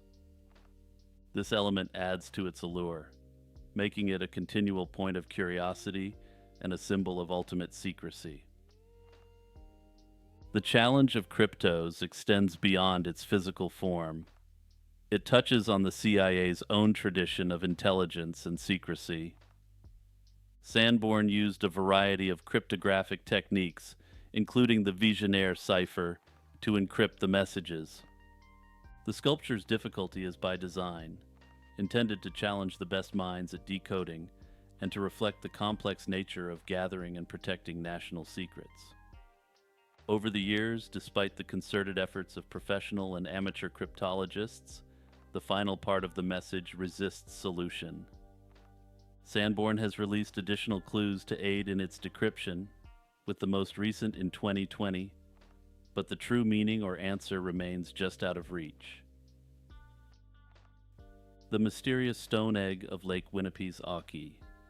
The Lake Winnipesaukee Mystery Stone was discovered in 1872 in Meredith, New Hampshire. This egg-shaped artifact is about 4 inches long and 2.5 inches thick. It is carved from a type of stone not native to New Hampshire, features pictographs including an ear of corn, arrows, a moon, spirals, and a face. Its origins and purpose remain a mystery, leading to various theories about its creation and meaning. The stone was unearthed by workers hired by Seneca Ladd, a local businessman and avid collector of artifacts, while they were digging a hole for a fence post near Lake Winnipesaukee. Upon discovering the stone, Ladd took it into his collection, and it eventually passed into the hands of the New Hampshire Historical Society after his death. The Mystery Stone is not just known for its unusual carvings, but also for the perfectly drilled holes at both ends. This suggests the use of advanced tools possibly not available during the time of its supposed creation. This has led some to suggest that the stone could be a hoax, with the holes drilled using modern power tools. However, this theory is not universally accepted, and no conclusive evidence has been found to definitively prove the stone's authenticity or debunk it as a forgery. Over the years, various interpretations of the stone's purpose have been proposed. Initial theories suggested it might commemorate a treaty between 2 tribes, while others have speculated it could be a Native American birthstone used in rituals. Alternative theories propose that it could have been a tool or even an artifact of Celtic, Norse, or Inuit origin. Today, it is on display at the Museum of New Hampshire History, where it continues to fascinate and puzzle visitors. The Wem Town Hall Ghost. In the small market town of Wem in Shropshire, England, an eerie phenomenon known as the Wem Town Hall Ghost captured international attention. The story centers around a photograph taken by Tony O'Reilly during a fire at the Wem Town Hall on November 19, 1995. The photograph allegedly shows the ghostly image of a young girl standing in the doorway of the burning building. This is believed by many to be Jane Churm, a girl from the 17th century who was rumored to have accidentally started a major fire in Wem in 1677. This haunting image has been the subject of various investigations and considerable debate. While some locals and paranormal enthusiasts firmly believed in the photograph's authenticity, suggesting it was evidence of Jane's restless spirit, skepticism about its veracity grew over the years. Experts analyzed the photo with mixed conclusions. Some suggested that the appearance of the girl could be a trick of the light, or a coincidental arrangement of the flames, while others believed it could have been a deliberate fabrication. Some experts proposed that the image might be a result of pareidolia, a psychological phenomenon where the mind responds to a stimulus by perceiving a familiar pattern where none actually exists. This theory suggests that the human brain is hardwired to recognize faces, which could explain why the image of a girl was seen in the flames. The Costa Rican Cave of Death. Costa Rica's Cave of Death is a small yet profoundly dangerous natural formation located on the edge of Poás volcano. Despite its modest size, the cave is notorious for its lethal atmosphere, primarily composed of nearly pure carbon dioxide. This deadly environment is a result of carbon dioxide emissions from geological dynamics influenced by the nearby active volcano and tectonic faults, such as the San Miguel Fault. The gas, heavier than air, fills the cave, displacing oxygen and creating a trap that is fatal to any life form that enters. The cave has become a subject of both fascination and horror, particularly highlighted through social media and tourist discussions. Due to the high levels of carbon dioxide, which can lead to immediate asphyxiation, entry to the cave is strictly prohibited. The local tourist centers use this site to demonstrate the dangers of carbon dioxide. They often perform demonstrations showing how quickly a lit torch is extinguished when introduced into the cave's environment. While the exact source of the carbon dioxide remains a topic of speculation, it is believed to be potentially linked to organic matter decomposing under high pressure. The MV Joyita mystery, often compared to maritime legends like the Mary Celeste, remains one of the most puzzling maritime disappearances in the Pacific Ocean. Originally a luxury yacht built in 1931 and later used as a merchant vessel, the Joyita set sail from Apia, Samoa, on October 3, 1955. It was destined for the Tokelau Islands, a fairly short and simple voyage that was supposed to last only 48 hours. However, the ship never arrived at its destination, sparking a massive search operation. It was eventually found adrift, nearly 600 miles off course, 5 weeks later without a single person on board. The condition in which the Joyita was discovered added layers to the mystery. The vessel was partially submerged and listing heavily, suggesting it had been in distress. Despite this, the ship's design, which included cork lining for buoyancy and a cargo of empty fuel drums, made it virtually unsinkable. The emergency radio was tuned to the International Distress Channel, but damage to its wiring limited its range to just 2 miles, hindering any effective call for help. Several theories have emerged over the years to explain the disappearance of the Joyita's passengers and crew. Some suggest a scenario of mutiny or panic caused by the ship's dire situation, exacerbated by a poorly maintained vessel and a crucial engine failure which left it drifting helplessly. There was also speculation of foul play, such as pirate attacks or even a hostile encounter with a Soviet submarine, though these theories lack concrete evidence and veer into the speculative. Even more speculative theories indicate the potential that the crew was subject to an alien abduction. However, there is no evidence whatsoever to support this assertion. However, perhaps the most interesting theory involves Japanese fishing boats. Local newspapers suggested that the crew had witnessed something among Japanese fishing boats that they weren't supposed to see. The Daily Telegraph in London speculated that remnants of Japanese forces from World War II could have been responsible. Suspicion grew when knives labeled "Made in Japan" were found on board, but these were later dismissed as old and unrelated to the incident. Ultimately, the Japanese theory was largely dismissed on the basis that it had been formulated on the basis of wartime animus, rather than any actual concrete evidence. Investigations revealed that the flooding likely began from a fractured cooling pipe, and the ship's bilge pumps were clogged and inoperative. This would have allowed water to accumulate unchecked. Despite these findings, no conclusive evidence has ever explained why the crew and passengers would abandon a ship that was still afloat and, by all accounts, should have been able to stay afloat. In the absence of survivors or definitive proof, the fate of those aboard the MV Joyita remains a haunting mystery. Theories continue to circulate, each trying to piece together the final hours of the ship's voyage, but the truth continues to be elusive. The cat circles. The phenomenon of cats sitting in circles, often called cat circles, involves cats choosing to sit in various circular formations. Just to be clear, this isn't multiple cats forming circular formations, but rather individual cats sitting inside circles. This can include taped outlines on the floor to naturally occurring circles in their environment. The trend gained significant attention when it was popularized on social media platforms, where users shared images of their cats inexplicably drawn to these geometric shapes. Several theories have been proposed to explain why cats are so often found lounging within these confines. One theory suggests that the circular shape provides a sense of security. In the wild, positioning oneself in a strategic manner is crucial for survival, allowing a better vantage point to monitor for predators and other threats.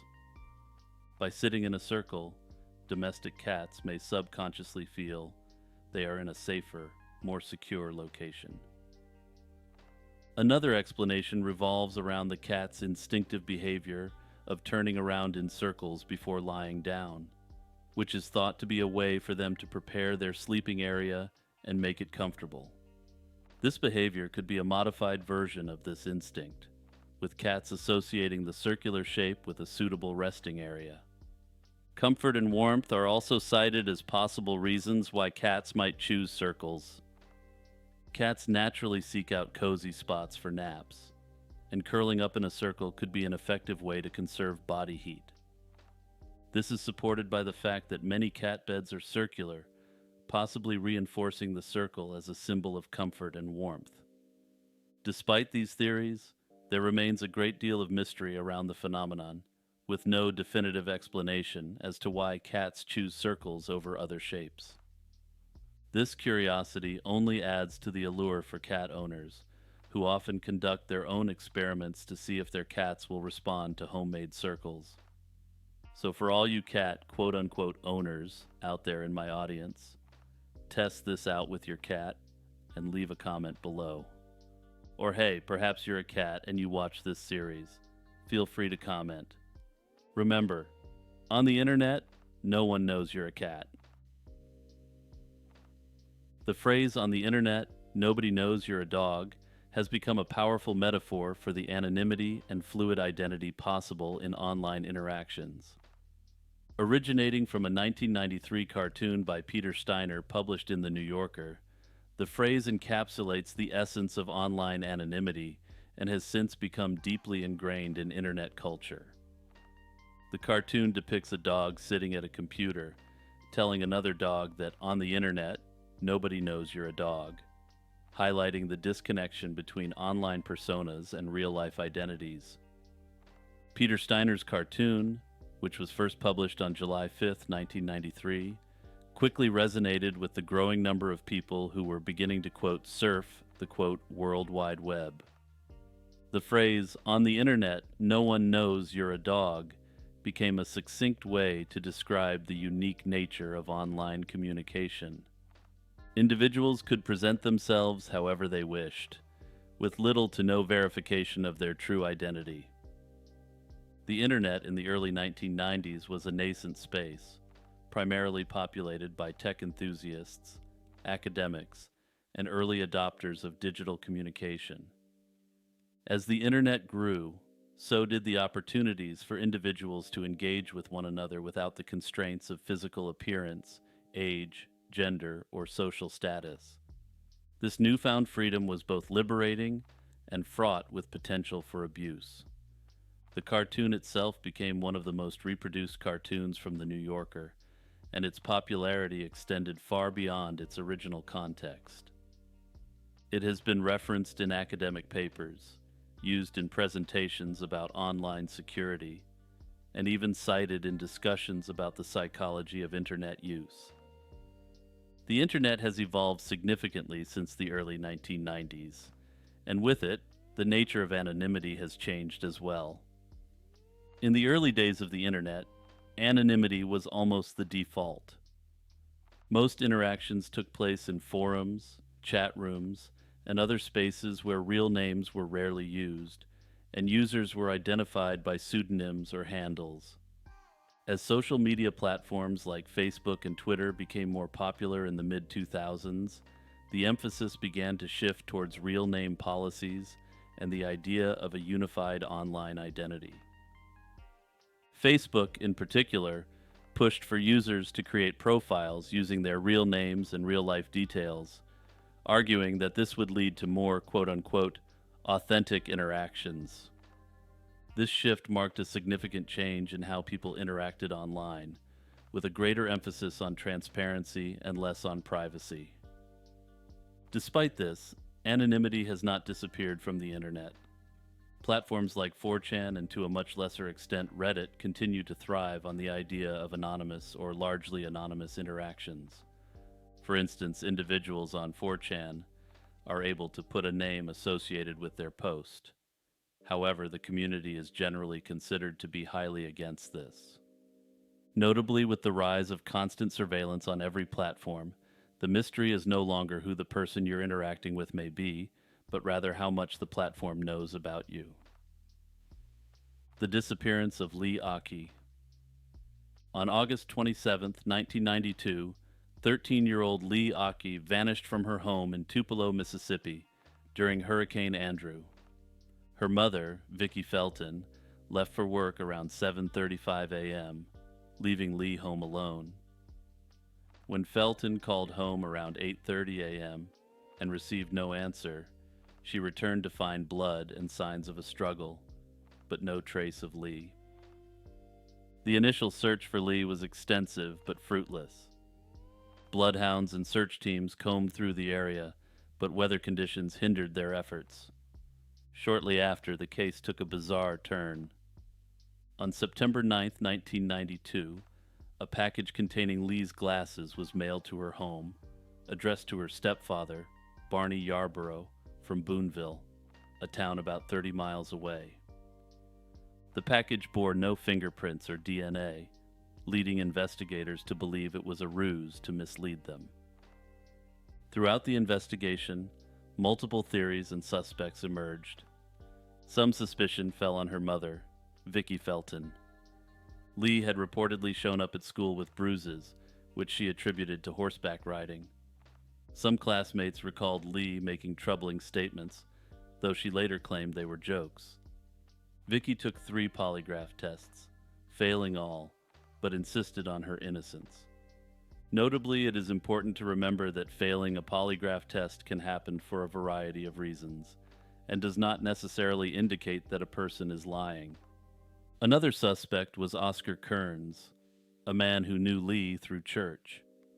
Kearns had a criminal record, including a 1993 conviction for abducting and assaulting a 15-year-old girl. Despite suspicions, there was no concrete evidence linking him to Lee's disappearance, and he refused to cooperate with investigators.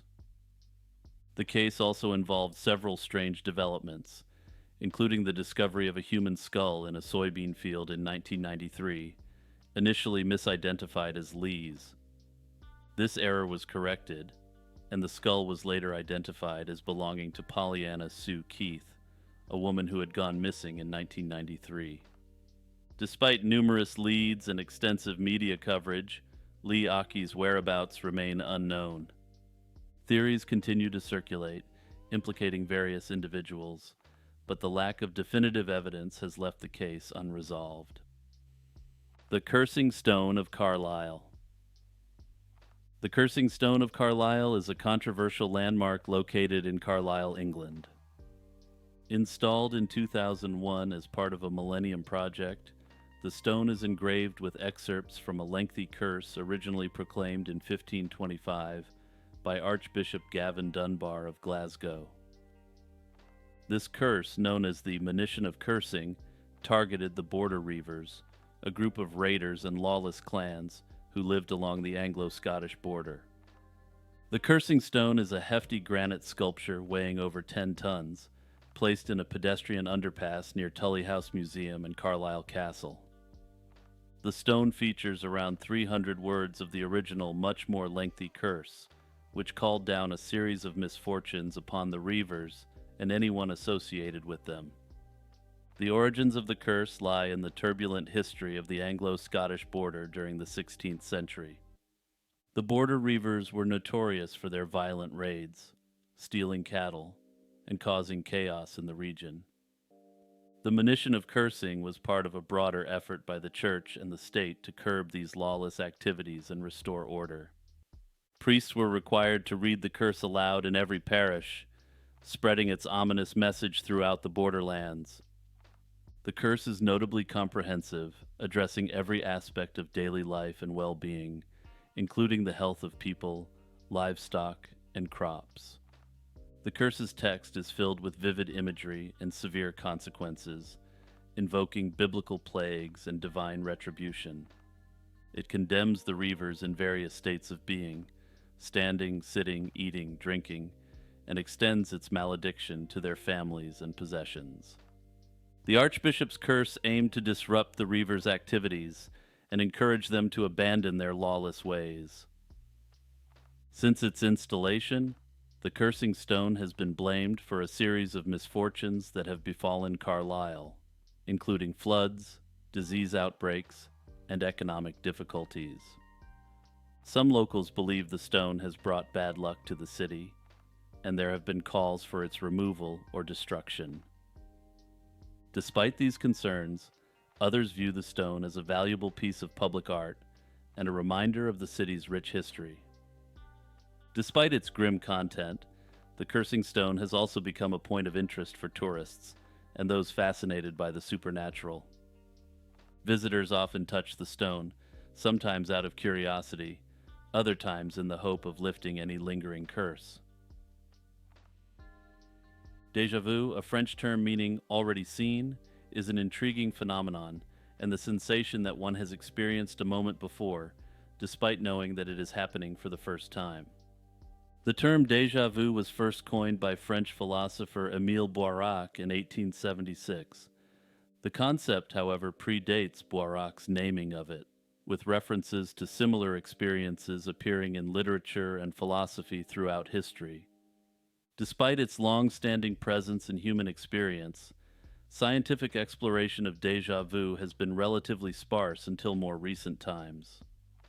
Déjà vu is a common experience, reported by approximately 60 to 70% of people at least once in their lives. It is more frequently experienced by younger individuals, particularly those aged between 15 and 25 years. Factors such as stress, fatigue, and certain drugs have been linked to an increased likelihood of experiencing déjà vu. Many people recount personal anecdotes of déjà vu with varying degrees of detail and emotional impact. For some, it is a fleeting, almost trivial experience, while for others, it can be a profound and unsettling moment. These stories often highlight the eerie feeling of familiarity in unfamiliar settings, sometimes accompanied by a strong sense of knowing what will happen next. Several theories attempt to explain the mechanisms behind déjà vu, though no single theory has been universally accepted. One prominent explanation is that déjà vu arises from a memory-based process. This theory suggests that a current situation resembles a forgotten memory, triggering a sense of familiarity without recalling specific details. This can occur when the new experience shares similarities with a past event. Another memory-related theory posits that déjà vu is triggered by the spatial resemblance of a new scene to one stored in memory. This was tested using virtual reality by researchers who found that people often reported déjà vu when navigating environments with similar layouts to those they had previously encountered. Another theory suggests that déjà vu results from a brief perceptual split, where the brain processes the same sensory input twice in quick succession. The second processing gives a sense of familiarity, creating the illusion of having seen the scene before. Some researchers suggest that neurotransmitters, particularly dopamine, play a role in déjà vu. Dopamine is involved in the brain's recognition processes, and its levels can affect the frequency and intensity of déjà vu experiences. Despite significant advances in neuroscience and psychology, déjà vu remains a partially understood phenomenon. Notably, there are also paranormal explanations for this phenomenon, with some believing that it may be linked to past lives or potentially to the concept of time slips. The Paracas Candelabra is a geoglyph located on the Paracas Peninsula at Pisco Bay in Peru. This massive geoglyph, also known as the Candelabra of the Andes, stretches nearly 600 feet from top to bottom and can be seen from as far as 12 miles out at sea. The Paracas Candelabra is carved about 2 feet deep into the hardened soil and outlined with stones. Pottery found near the geoglyph has been carbon dated to around 200 BC, linking it to the Paracas culture, a pre-Incan civilization known for its intricate textiles and elongated skulls. However, the exact age of the geoglyph itself is still uncertain, with some researchers suggesting it could be much older. The true purpose and meaning of the Paracas Candelabra has sparked a variety of theories. One of the simplest theories posits that the geoglyph served as a navigational marker for sailors. Its prominent location on a hillside and visibility from the sea support this idea. Others believe the candelabra represents the trident of Viracocha, the Incan creator god, who was often depicted with a trident-like staff. This theory suggests that the geoglyph might have been created to invoke the god's protection or favor. Some have also theorized that the candelabra could have been a giant seismograph, capable of detecting seismic activity. Another theory links it to astronomical observations, suggesting it might align with certain celestial events. Some researchers suggest the geoglyph might depict any number of local plants with psychoactive properties.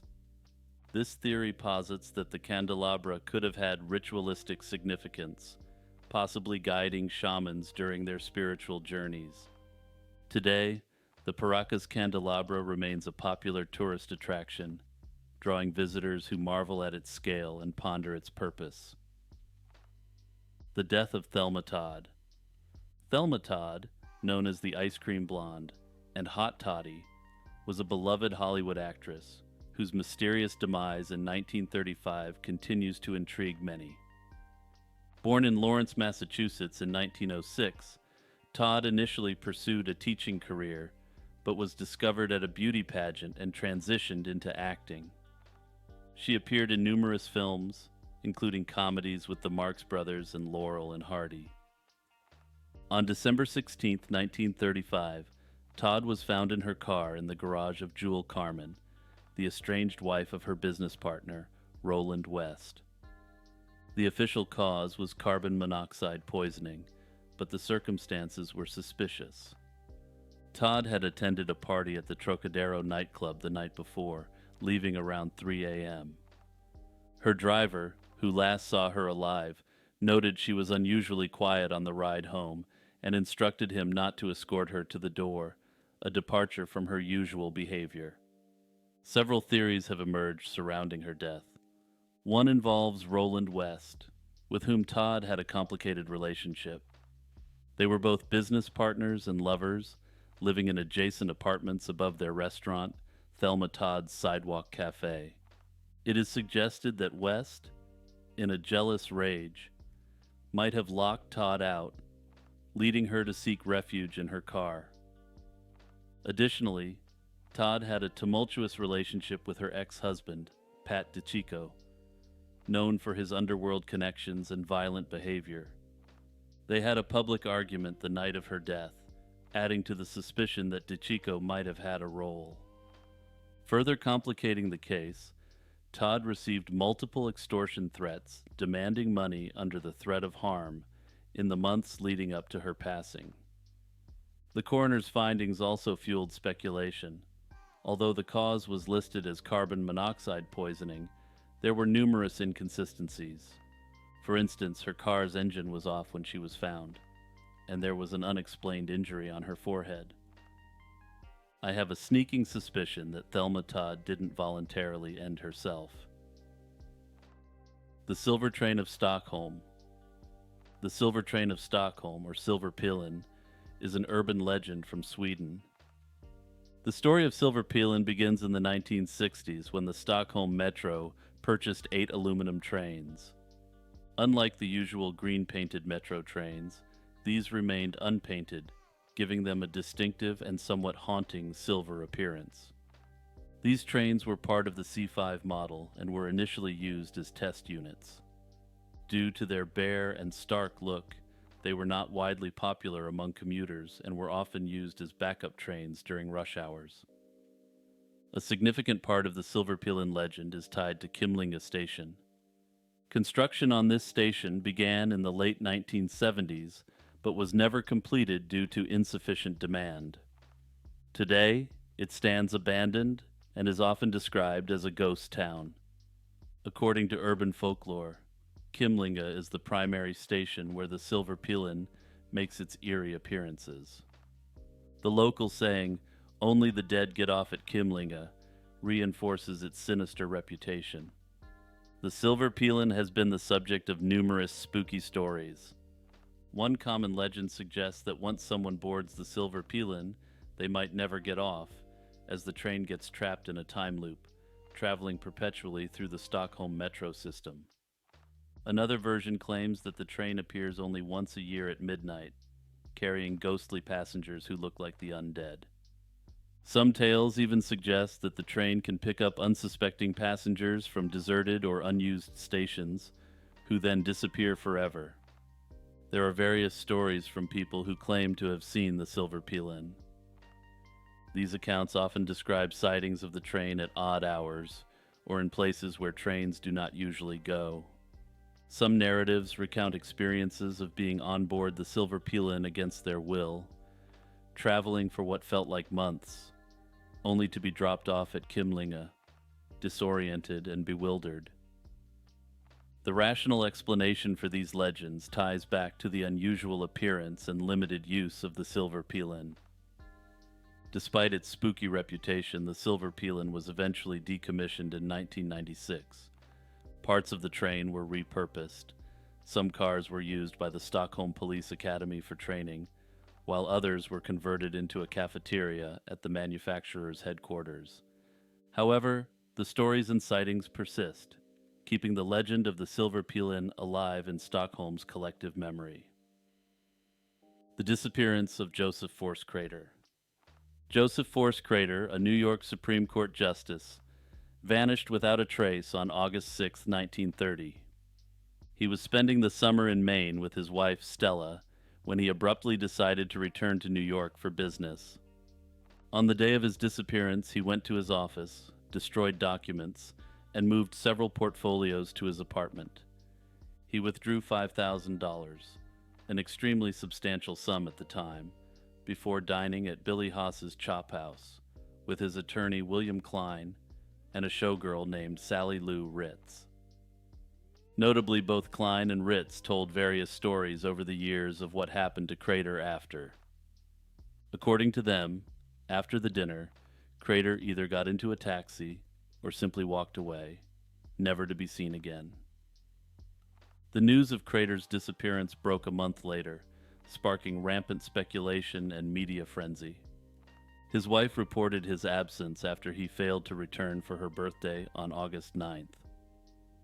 Authorities launched an extensive investigation, pursuing thousands of leads, but uncovering little. In January 1931, Stella found envelopes in their apartment containing checks, stocks, bonds, and a note from Crater saying, "I am very weary." Some speculate that he was involved in corruption and fled to avoid exposure. Others suggest he met with foul play due to his connections with organized crime figures. There were even widely believed rumors that he was buried under the Coney Island boardwalk for crossing the wrong underworld figure. This theory was reignited by a letter found in 2005 from a woman claiming her police officer husband knew Crater was buried there by corrupt cops on the take from organized crime. Despite the exhaustive search and numerous reported sightings across the country, Crater's whereabouts remained unknown.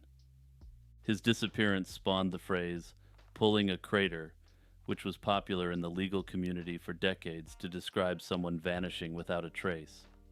His case officially remains unsolved, and he was declared legally deceased in 1939. The Vanishing Battalion. The Vanishing Battalion is also known as the Sandringham Company or the 5th Battalion of the Norfolk Regiment. This group of soldiers disappeared during the Gallipoli campaign on August 12, 1915, under circumstances that have fueled numerous theories over the years. The 5th Battalion Norfolk Regiment was composed primarily of men from the royal estate at Sandringham. These soldiers, largely consisting of servants, grooms, and gardeners, were part of a volunteer force that joined the British Army at the outbreak of World War I. They were deployed to Gallipoli in the summer of 1915, where the Allies sought to secure the Dardanelles Strait from the Ottoman Empire. On the morning of August 12, 1915, the Sandringham Company was ordered to advance towards the Turkish positions at Kavak Tepe. The battalion, consisting of 250 soldiers and 16 officers, moved into heavy enemy fire, advancing through thick smoke and artillery bombardments. According to reports, the men continued their advance into a forested area engulfed in flames from the ongoing battle, and were never seen again. The sudden disappearance of the battalion led to numerous theories. One popular account, fueled by General Ian Hamilton's report, described the men marching into a low-lying cloud on the battlefield and simply vanishing. This account was later supported by testimonies from New Zealand veterans who claimed to have witnessed the men disappearing into a cloud. Other theories suggest that the men were captured by Turkish forces and met a grisly fate in Ottoman hands. Despite extensive post-war inquiries by the British government, the Turkish authorities consistently denied any knowledge of the missing soldiers. However, it is notable that the Ottoman government fell and was involved in various different internal and external wars in the wake of World War I. As such, records may have been lost, or perhaps intentionally destroyed during this period. Years later, evidence surfaced that might explain the fate of the battalion. Reverend Charles Pierpont Edwards, who examined the battlefield after the war, found remains and Norfolk Regiment badges. He concluded that many of the men had died in the fighting, and their bodies were either never recovered or misidentified. Notably, the supernatural angle has captivated many, with stories of the battalion being abducted by UFOs or transported to another dimension. Such theories, although lacking empirical support, have been bolstered by eyewitness accounts and the mysterious nature of the event. The tale of the quote-unquote cloud, into which the soldiers vanished, remains a popular explanation among those who believe in paranormal phenomena. While many believe that the men simply became casualties of war and their bodies were never properly identified, the lack of concrete evidence continues to spark interest and speculation. Silbo Gomero is a unique whistled language used on the island of La Gomera in the Canary Islands in Spain. The origins of Silbo Gomero are obscure, but it is widely believed to have been developed by the indigenous Guanches. These were the people who inhabited the Canary Islands before the arrival of Spanish colonizers in the 15th century. After the Spanish conquest, the language may have been adapted to fit the Castilian Spanish spoken by the new settlers, thus transforming it into a whistled version of the Spanish language. It replaces the vowels and consonants of spoken Spanish with distinct whistles, which vary in pitch and length. It generally uses two distinct pitches for vowels, and a series of modulated tones for consonants. These modulations allow whistlers, known as silbadores, to convey the entire range of Spanish phonetics through whistles, albeit with some degree of ambiguity. Notably, the ambiguity is generally cleared by the context under which the individual is whistling. Silbo Gomero is not the only whistled language in Europe. Whistled languages have developed in various regions around the world, typically in areas with rugged terrain where whistling can carry messages over long distances more effectively. In some remote areas of Greece, particularly in the village of Antia on the island of Euboea, the population still uses a whistled form of Greek. However, Silbo Gomero is thought to be the only European whistled language which was developed out of contact from a non-European language. Also, there's something somewhat amusing about the fact that this whistled language developed on the Canary Islands, an island known for the eponymous bird. I guess you could say that this whistled language is for the birds. Hey everyone, it's Jimmy jumping back in for a few quick seconds. You've made it this far, so remember to like and subscribe and also share this video with your friends and family. Exploding head syndrome. Exploding head syndrome is a relatively under-researched sleep disorder characterized by auditory hallucinations. They are described as abrupt, loud, and jarring noises, similar to explosions, that occur typically at the onset of sleep. This phenomenon, despite its dramatic manifestation, is painless and not considered dangerous. The term was first introduced in a 1988 Lancet article by Dr. Pierce, although it had been described in various forms much earlier. Silas Weir Mitchell, an American physician, wrote about similar experiences as early as 1876, referring to them as sensory discharges that mimicked the sounds of explosions. While the exact prevalence is unclear, studies have shown that it's more commonly reported among females. Approximately 16% of college students have experienced the syndrome, suggesting a significant impact among younger populations. The causes of exploding head syndrome are still not well understood. Various theories have been proposed, suggesting everything from minor seizures in the temporal lobe to dysfunctions in the brain's processing of sensory inputs during sleep. Notably, the episodes are generally brief, lasting less than a second, and they primarily occur during the transition from wakefulness to the first stage of sleep. This has led researchers to consider the role of neural misfirings in the brain's auditory pathways as a possible explanation. From a diagnostic perspective, exploding head syndrome is typically identified based on patient history and the characteristic symptoms, as there are no objective tests for the condition. Treatments are equally nonspecific, with management strategies focusing largely on patient reassurance and lifestyle adjustments aimed at reducing stress and improving sleep. Medications are rarely prescribed unless the episodes significantly disturb the patient's sleep or well-being. While the syndrome may be disconcerting, it remains a benign condition, at least according to the official literature. Personally, I think if I was experiencing this syndrome, I may feel it was slightly less benign. The King Otter. The Dovar Coo, often referred to as the King Otter, is a legendary creature deeply rooted in Irish folklore. This cryptid, believed to inhabit lakes, rivers, and other bodies of water across Ireland, is typically described as a monstrous hybrid of an otter and a dog. The creature's name is derived from the Irish words meaning water and hound. Physically, the Dover Coo is depicted as an enormous, otter-like creature, often reaching lengths of up to 7 feet, making it comparable in size to a crocodile. Its appearance is fearsome, equipped with sharp teeth, a muscular build, and dark fur. Further, it is said to have an eerie, high-pitched whistle that it emits when in distress. This horrific whistle is supposed to call its life partner, which will then come to the defense of the Dovar-Ku. The most famous legend associated with this creature dates back to September 22, 1722, involving the tragic tale of Grace Connolly.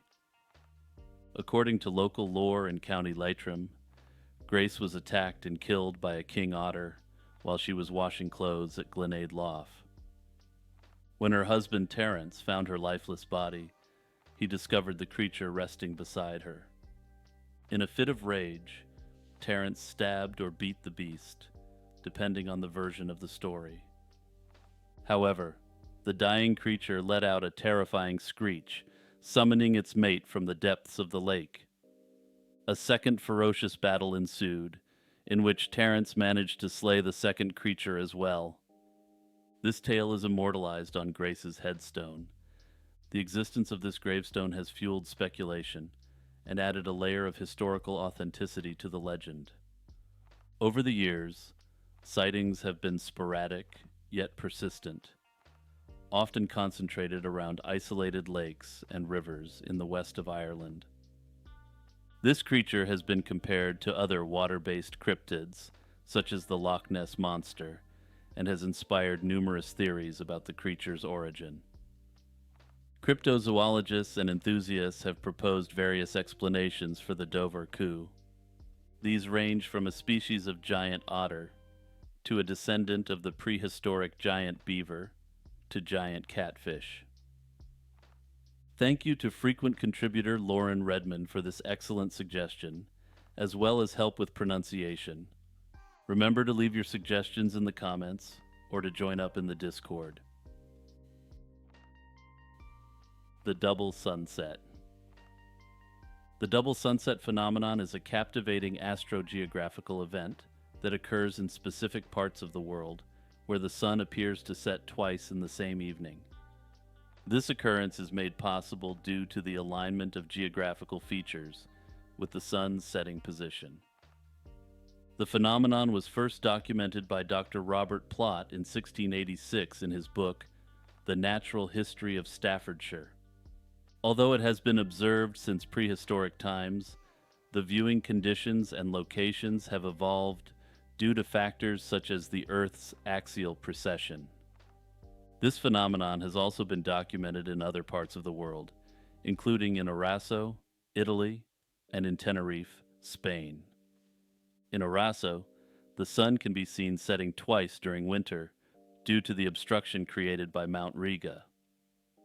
In Tenerife, the double sunset aligns with the local pyramids at the summer solstice, suggesting historical significance and possible alignments with ancient practices. The mysteries surrounding double sunsets are often intertwined with local legends and historical narratives. For instance, the site in Gamar is potentially linked with the Guanche culture, indicating a deep-rooted cultural significance that transcends mere astronomical interest. Similarly, in England, the viewing spot from the parish church of St. Edward the Confessor suggests a spiritual or ceremonial importance placed on this event by early inhabitants. The Year Without a Summer. The Year Without a Summer in 1816 was a catastrophic climatic event that disrupted weather patterns across the Northern Hemisphere. This led to widespread crop failures, food shortages, and social unrest. This anomaly has historically been thought to have been exclusively caused by the massive eruption of Mount Tambora in present-day Indonesia in April 1815. This remains one of the most powerful volcanic events in recorded history. Mount Tambora's eruption ejected enormous quantities of volcanic ash and sulfur dioxide into the stratosphere. This created a vast aerosol cloud that reduced global temperatures by as much as 2.5 degrees Fahrenheit over the next year. This phenomenon, combined with the ongoing Little Ice Age, led to what is now known as a volcanic winter.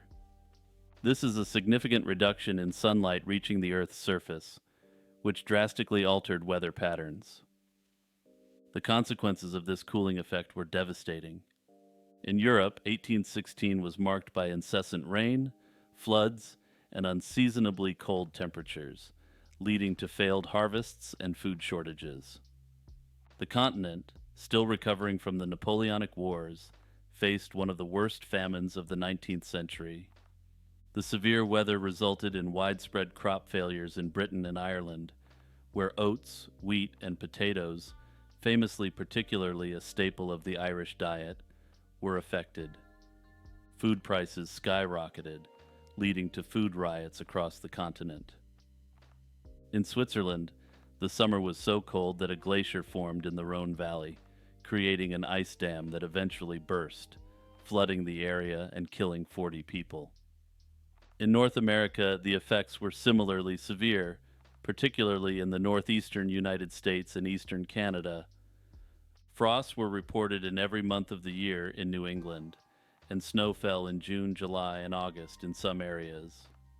These extreme conditions led to widespread crop failures. The impact on agriculture was profound. Many farmers lost their entire year's harvest, and food prices soared. This agricultural crisis contributed to a significant westward migration as thousands of families, particularly from New England, moved to the Midwest in search of more hospitable land. Asia was not spared from the effects of the year without a summer. In China, the altered monsoon patterns resulted in devastating floods along the Yangtze River. In India, the delayed monsoon aggravated a severe cholera outbreak that eventually spread as far as Moscow, killing millions. In Japan, which had recently suffered through a severe cold weather-induced famine, the unusually cold weather of 1816 damaged crops. As mentioned, the cause of the year without a summer has traditionally been attributed to the single Mount Tambora eruption. However, modern science is now investigating whether this extreme weather anomaly was caused by the buildup of large eruptions starting with the 1808 mystery eruption previously discussed. The cultural and societal impacts of this year were also significant. Notably, the gloomy and ominous weather-inspired literary works, most famously Mary Shelley's Frankenstein, conceived during a cold and dreary summer spent in Switzerland. The lack of oats due to the crop failures is also thought to have inspired the German inventor Karl Dreiss to develop the dandy horse, a precursor to the modern bicycle. It has been speculated that he developed this machine since horses became too expensive to feed during this trying period. The year without a summer is also thought to have led to a significant increase in crime in affected areas, as individuals were forced to the brink. The disappearance of Ylenia Carrisi. Ylenia Carrisi, born on November 29, 1970 in Rome, Italy, was the daughter of Italian celebrities Albano Carrisi and Romina Power. They were an Italian vocal duo who gained international fame in the 1970s and 1980s and were renowned for their contributions to Italian pop music. Before Ylenia's mysterious disappearance in 1994, she was recognized in Italy as a promising young talent. She appeared in a popular 1984 Italian musical comedy film with her parents and later worked as a letter turner on the Italian version of Eel of Fortune. She also pursued academic excellence, studying literature at King's College London, where she excelled. In late 1993, Ylenia embarked on a solo journey that took her from Belize to New Orleans. Arriving in New Orleans on December 30, 1993, she checked into the Leedale Hotel on St. Charles Avenue, a place that would become central to the mystery of her disappearance. Her last communication with her family was a phone call to her mother on New Year's Day, 1994. Shortly thereafter, Ylenia vanished, last seen in the French Quarter of New Orleans on January 6th. Ylenia was sharing her hotel room with Alexander Masekela, a street musician she had met during a previous visit to the city. Masekela, who was significantly older and had a controversial past, reportedly influenced Ylenia deeply, describing him as her master, who opened new intellectual horizons for her. After Ylenia's disappearance, Masekela attempted to use her traveler's checks and showed her passport to hotel staff to settle their bill, but was evicted when the checks were unsigned. One of the most haunting aspects of Ylenia's disappearance is the sighting of a woman by a security guard at the Mississippi River near the Aquarium of the Americas on the night of January 6th. The woman, who matched Ylenia's description, declared, "I belong in the water," before diving into the river and swimming towards the center. Despite her apparent strong swimming skills, she struggled against the current and a passing barge's wake, eventually disappearing beneath the water. This led to a search by the Coast Guard, but no trace of her was ever found, and it has never been confirmed if the woman was indeed Ylenia. Despite numerous reported sightings of her over the years in various parts of the United States and Europe, none have been substantiated. Her father, Ylenia Carrisi, had her legally declared deceased in 2014, 20 years after her disappearance. Notably, a German magazine reported in 2008 that Ylenia was alive and living as a nun in Arizona. This claim has been viewed with extreme skepticism and anger by her family, as the magazine did not have any corroborating evidence whatsoever. It is unclear to me if any active investigation is ongoing into the disappearance of Ylenia Carrisi. The Pyramids of Güímar. The Pyramids of Güímar, located on the island of Tenerife in the Canary Islands, Spain, are a fascinating archaeological site that has until recently been virtually unknown.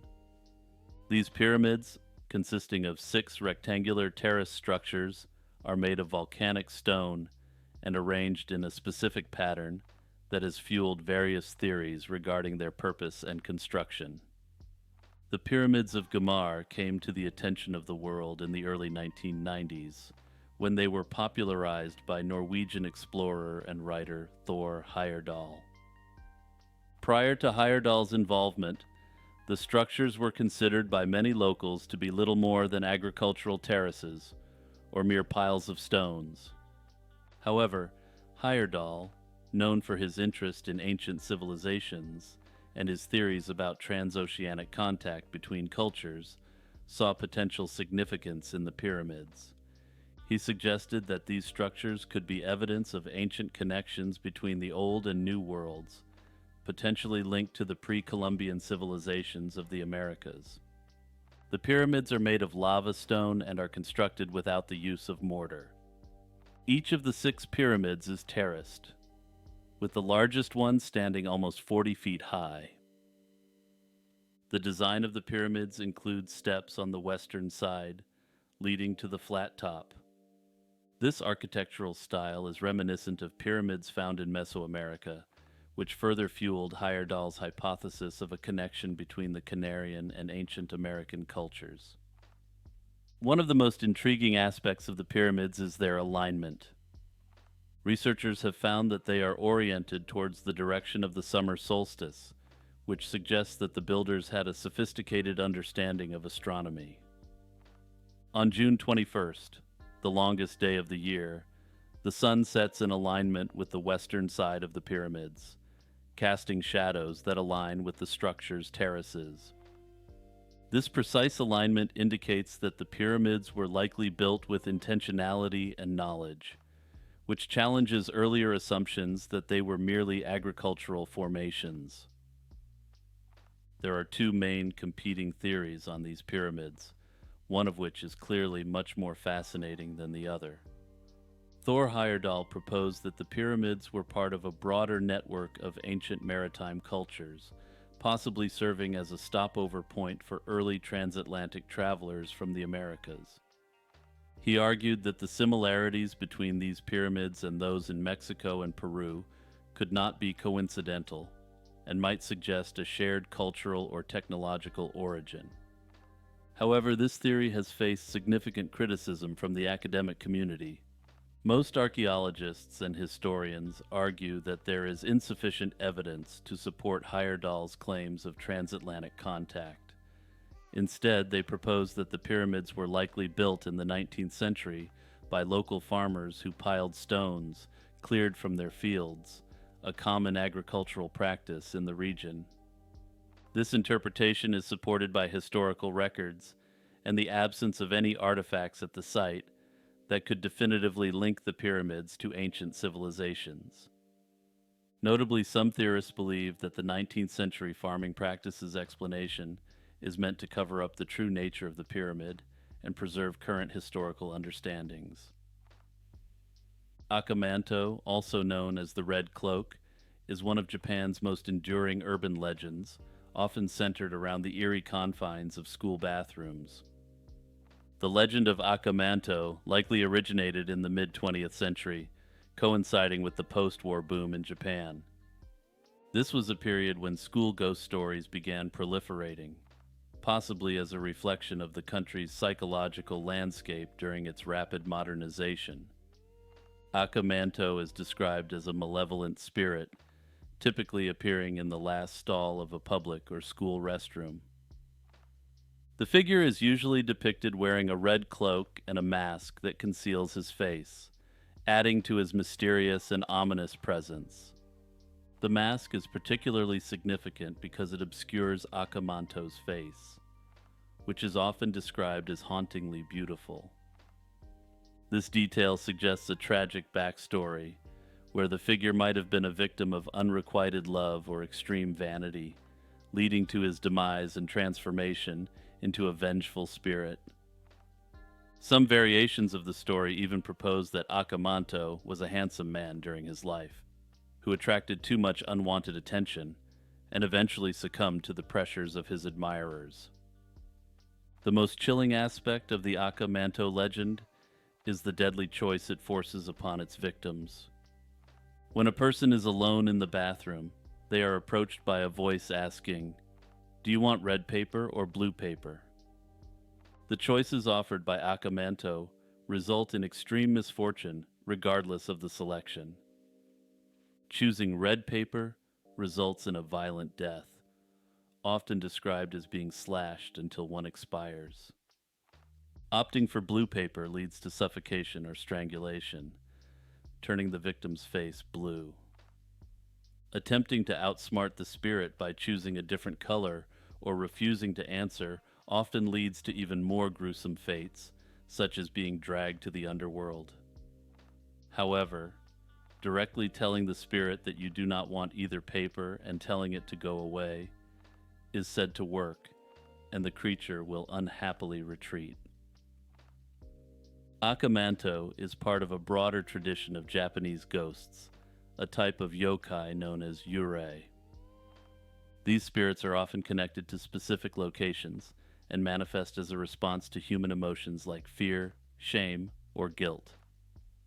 If you're interested in creepy Japanese ghosts and yokai, I encourage you to check out my Yokai Iceberg video, which includes over an hour of content on these creatures.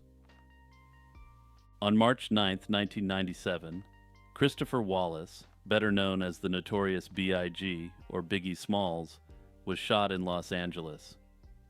That night, he had been attending the Soul Train Music Awards and had attended an after-party. Wallace was leaving the event with his entourage when a Chevrolet Impala pulled up alongside his SUV at a red light and opened fire. He was hit multiple times and was pronounced dead at Cedars-Sinai Medical Center less than an hour later. One of the most widely discussed theories involves the 90s East Coast-West Coast rap feud, which was characterized by intense rivalry between Death Row Records and Bad Boy Records. This theory posits that Wallace's death was a retaliatory act for the slaying of Tupac Shakur, who was killed 6 months earlier. Another significant theory suggests the involvement of corrupt LAPD officers. The FBI also conducted a civil rights investigation into Wallace's death, but the case was closed in 2005 without any charges filed. Various documentaries and books focusing on alleged police corruption and gang involvement have been produced. However, no hard evidence one way or the other has ever been provided. Another layer of intrigue involves the claim that Wallace's slaying was gang-related, specifically involving the Crips and Bloods. Some theories suggest that the shooter was a member of the Southside Crips, acting independently for financial reasons rather than gang orders.